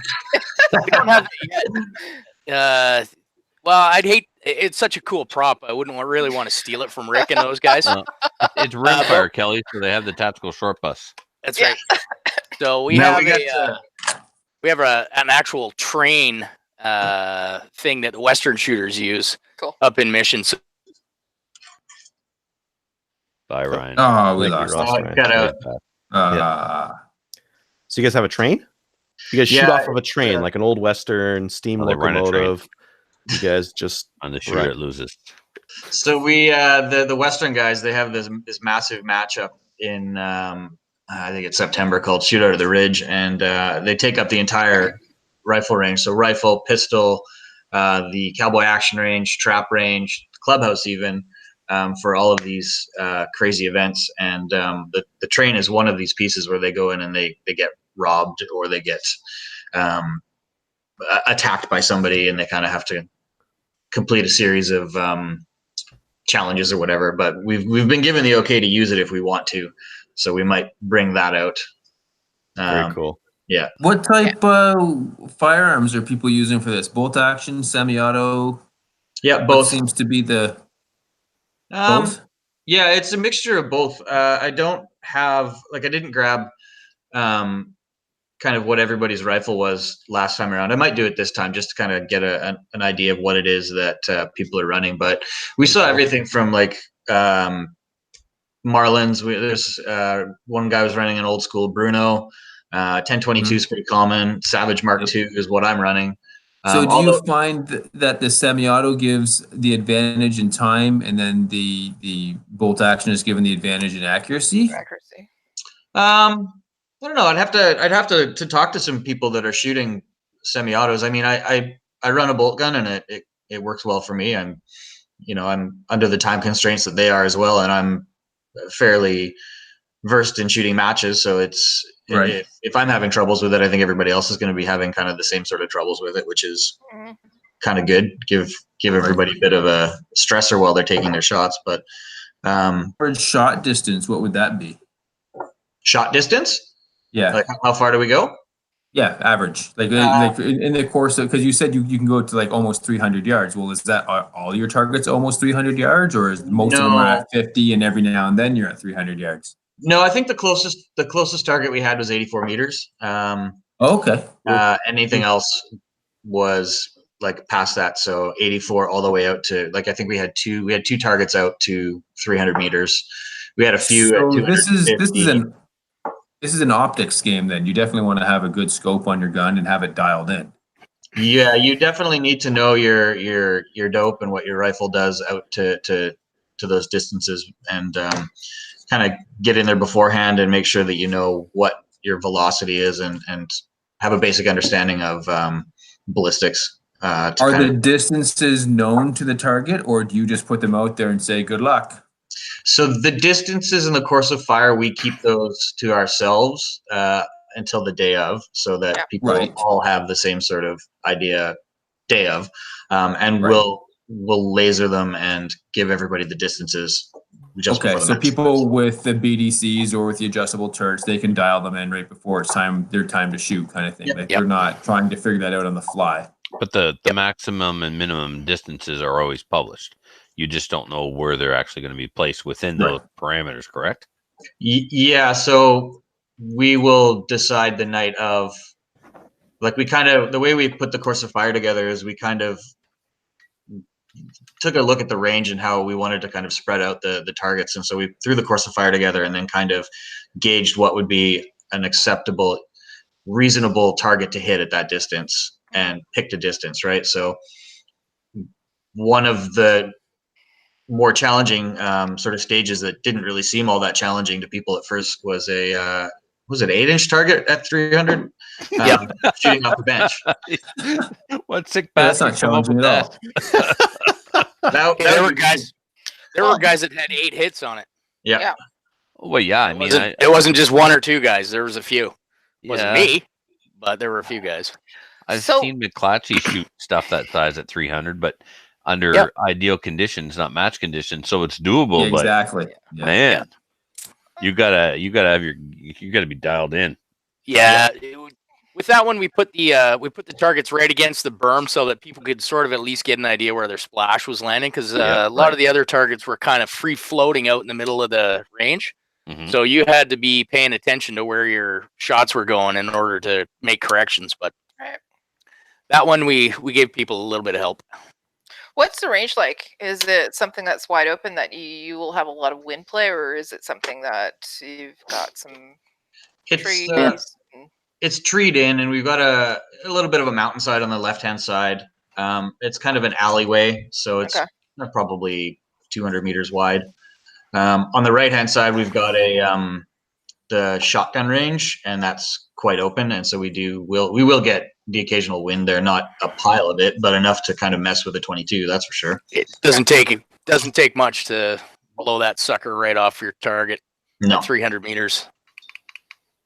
Yeah, I think that's one of the coolest things about Rimfire and this Rimfire precision is that you can simulate that long distance pretty well with real cheap guns, real cheap ammo, and really easy to run matches. Because like trying to do 800 meters on a rifle and score that target and track it and that kind of thing is really tough. But at 300, it's totally doable. It's like, yeah, a good pair of binoculars and you're going to be able to watch that thing and see if you hit it or not, right? That's right. And it's a good way for people to sort of break into it because there's not a lot of recoil to manage in a 22.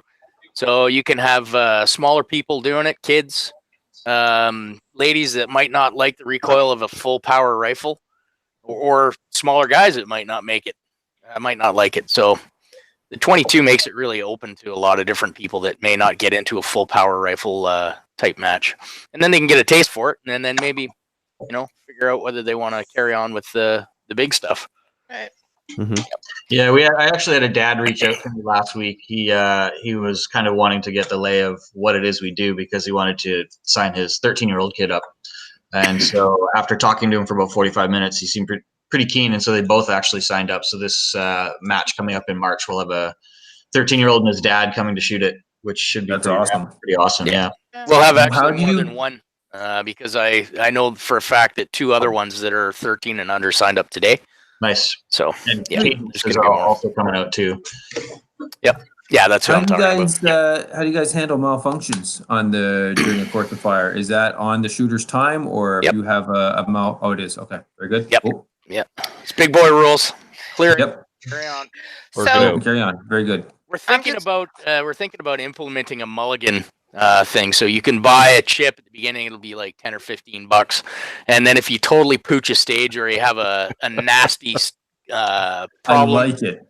Then you can put your mulligan chip into play, which we'll get maybe some poker chips or something and get them made up with our logo or whatnot.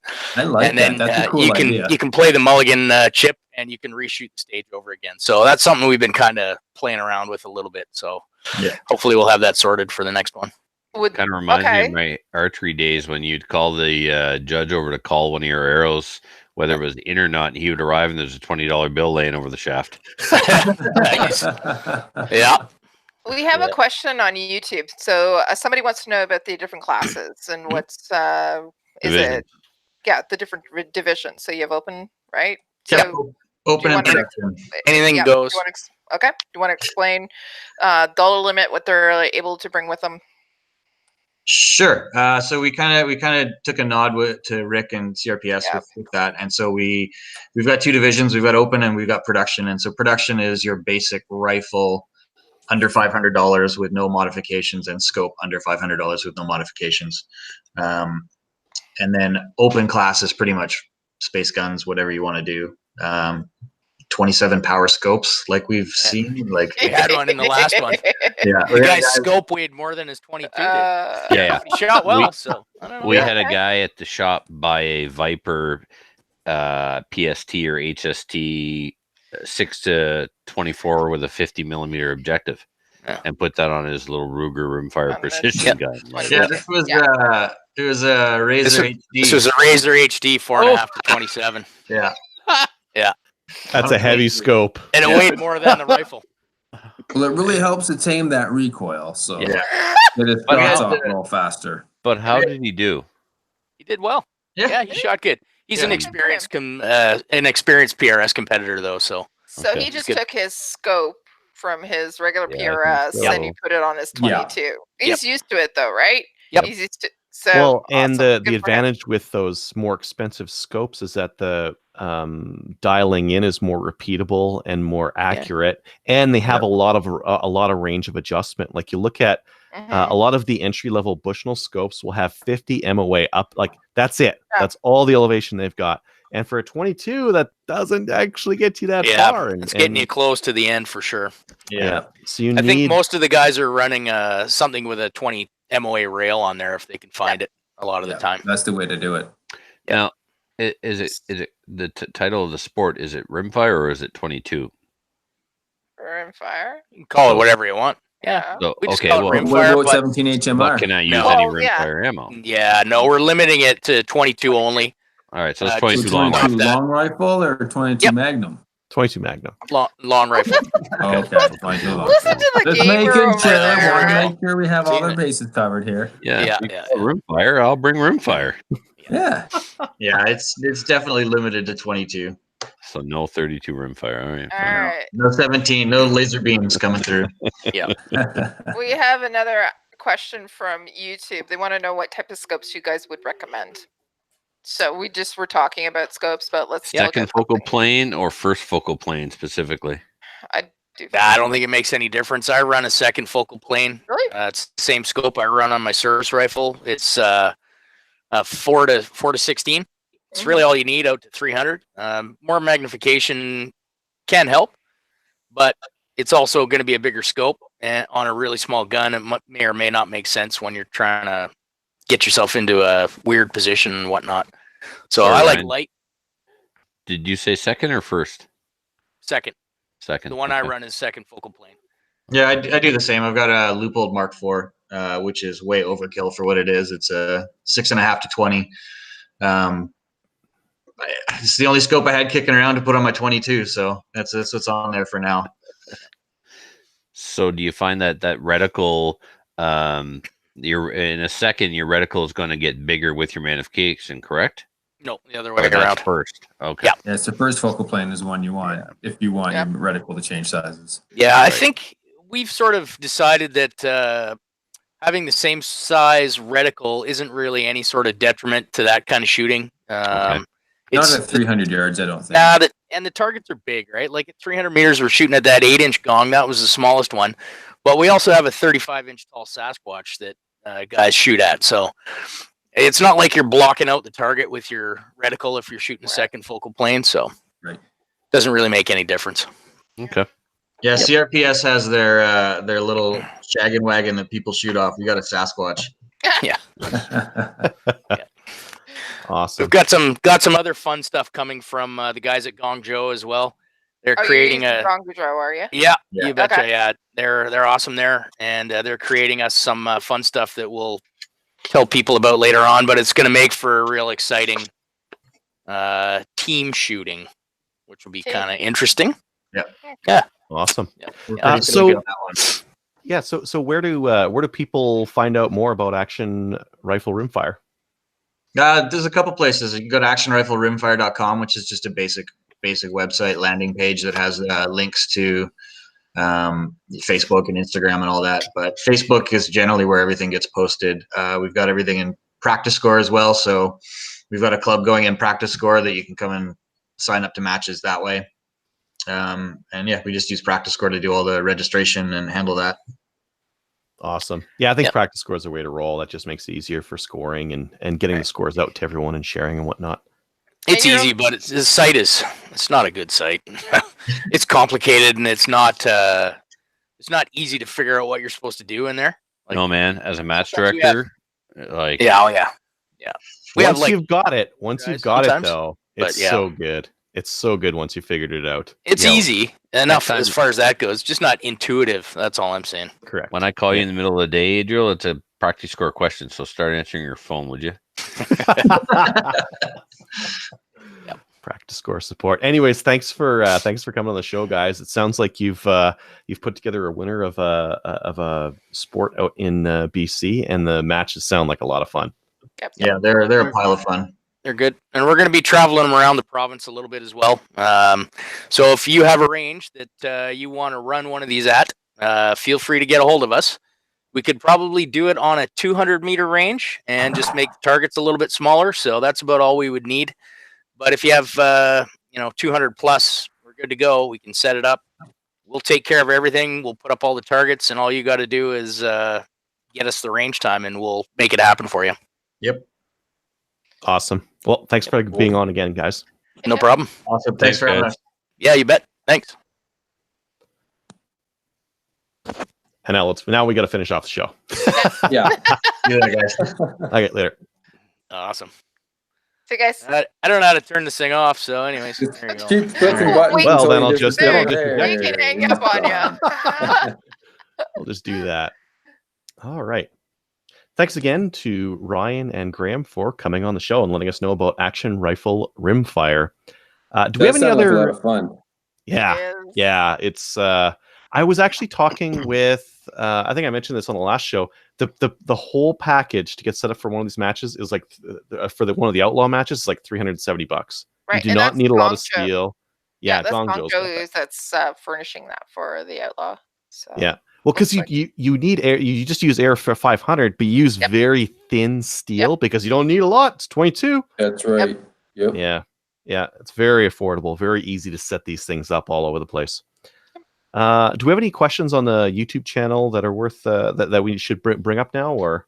We've been bringing up a few of them as we go. There was somebody that was asking about maple seeds and going out to. Let me just. Holy crap! People have been talking. Tabor, Alberta. Yes, we're looking at doing one there. So David Johansson, we will be out there. Stay tuned. As well as Bancroft, we're looking at there as well. If you do Tabor, you gotta get them to feed you corn, though. Yeah, I know. I like corn. Corn. Yeah. And bring coffee. Okay, so we were talking about this. Anybody in Alberta, we just need you to bring coffee, please, because it's 45 minutes from the ranges are 45 minutes from the nearest. We needed coffee last year. And Matthew and Trevor are not in makeup still. They're out here. So the rear sight on the Nikon, my cantilever was the same way, 2 different sizes. Okay, I don't know what that means. And we've talked about some of these already. Cool. I can only imagine how much this segment sucks for the listeners at home. I know. We're scrolling through. I think you were right the first time. You addressed them as they came up. So we're good. Yeah. All right. Okay. Next up, listener feedback is sponsored by Armory DC Gunsmith. Armory DC Gunsmith is a full-service gunsmith who specializes in firearms refinishing.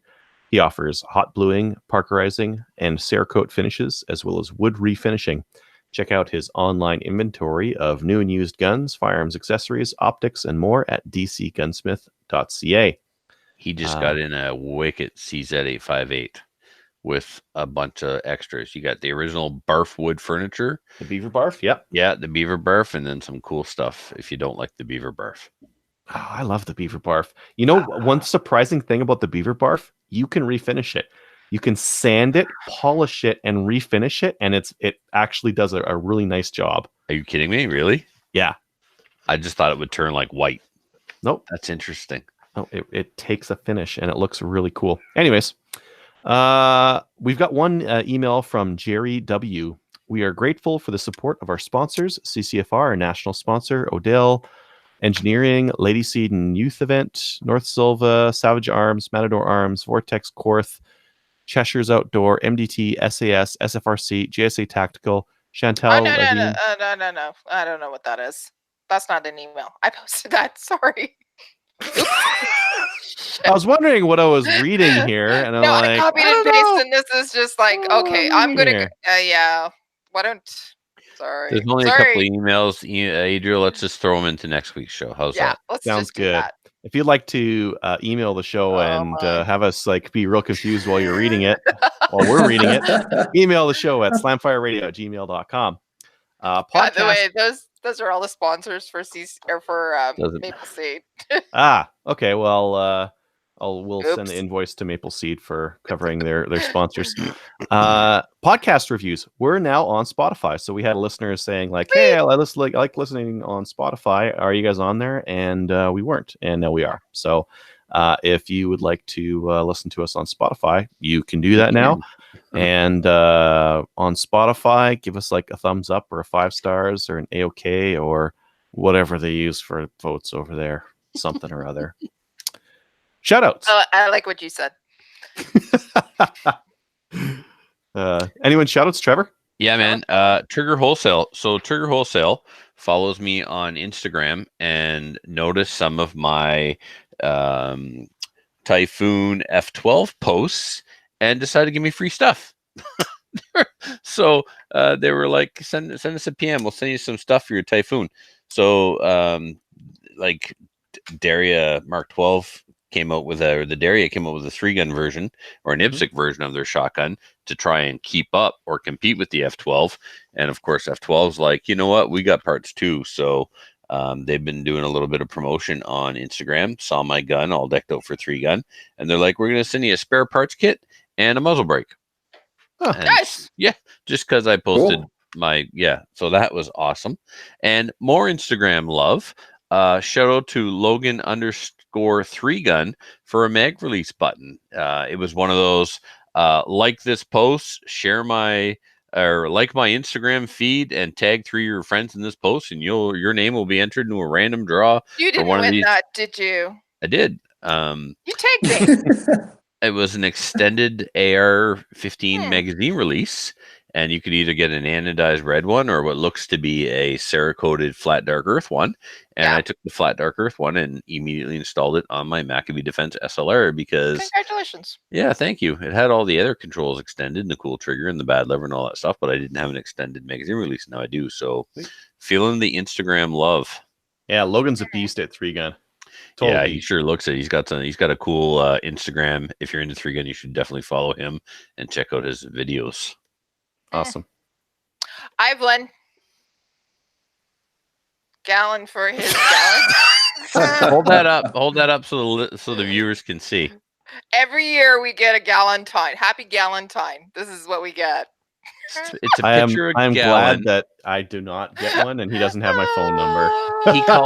He calls it Happy Galentine. Galentine. It's a picture of Gallon with a full face beard, a rose in his teeth, and he's wearing his mega hat. Yeah.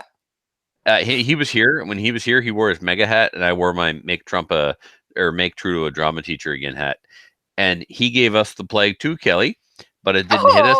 It didn't hit us until a week after he left. He was here, he hung out with us. Other Trevor got sick. Snuffy got sick, and I'm still a little congested. He's a walking disease. Matthew, do you have any shout outs? Yeah, to Scott and Emmett. Yeah, Scott and Emmett. Say goodnight, Scott. Hey, Trevor gets it. Any half naked pictures of them? Just asking. I don't think it's the same kind of relationship that you have with Gallon. Well, I mean, I can ask them and see what they say, but I'll let you know. It's always worth checking. I thought Gallon sent that to everybody, including Filthy. Like, it's not like I was special. I can happily say, I can happily report I did not get a Galentine. Oh. I did not get one either. Maybe he just sends it out to his girlfriend, so I should ask Jewel see if he got it or she got it. She might have. Maybe. I can forward it to you if you want. Oh, that'd be never mind. I'm good. So I got one more shout out, Adriel, and that's to my co-host Matthew for his uber entertaining YouTube channel and YouTube videos specifically about the rebuilding of his airplane. Listeners, if you want to know where he's been and what he's been doing and why he hasn't been on the show and why he's on the show tonight, follow him on YouTube and watch his series on how to put his beaver back together. Fix his busted beaver. Yeah, I had to trim the beaver last week. Did you? You trimmed it back some? I trimmed the beaver a bit. A little manscaping for your beaver? Good for you. It's for high speed. I have no idea why they named it that, but it's a never-ending source of hilarity. Yep. Sweet. Yeah. So if you watch his videos, you'll understand the say goodbye, Scott joke. Yes, you will. Yeah. Awesome. If you'd like to support the show, head on over to patreon.com/Slamfire Radio. Patreon supporters get access to special episodes, and we'll send you a patch and a sticker in the mail. And maybe there'll be a picture on the back in pencil that one of my kids did, and not me. I didn't do that for sure. If it's bad printing, it's definitely not me. My printing Yeah, is right. flawless. Yeah. Finally, please join one or more of our national associations, such as the CCFR. Check us out on Gun Owners of Canada. Like us on Facebook. And see you next week. Bye-bye.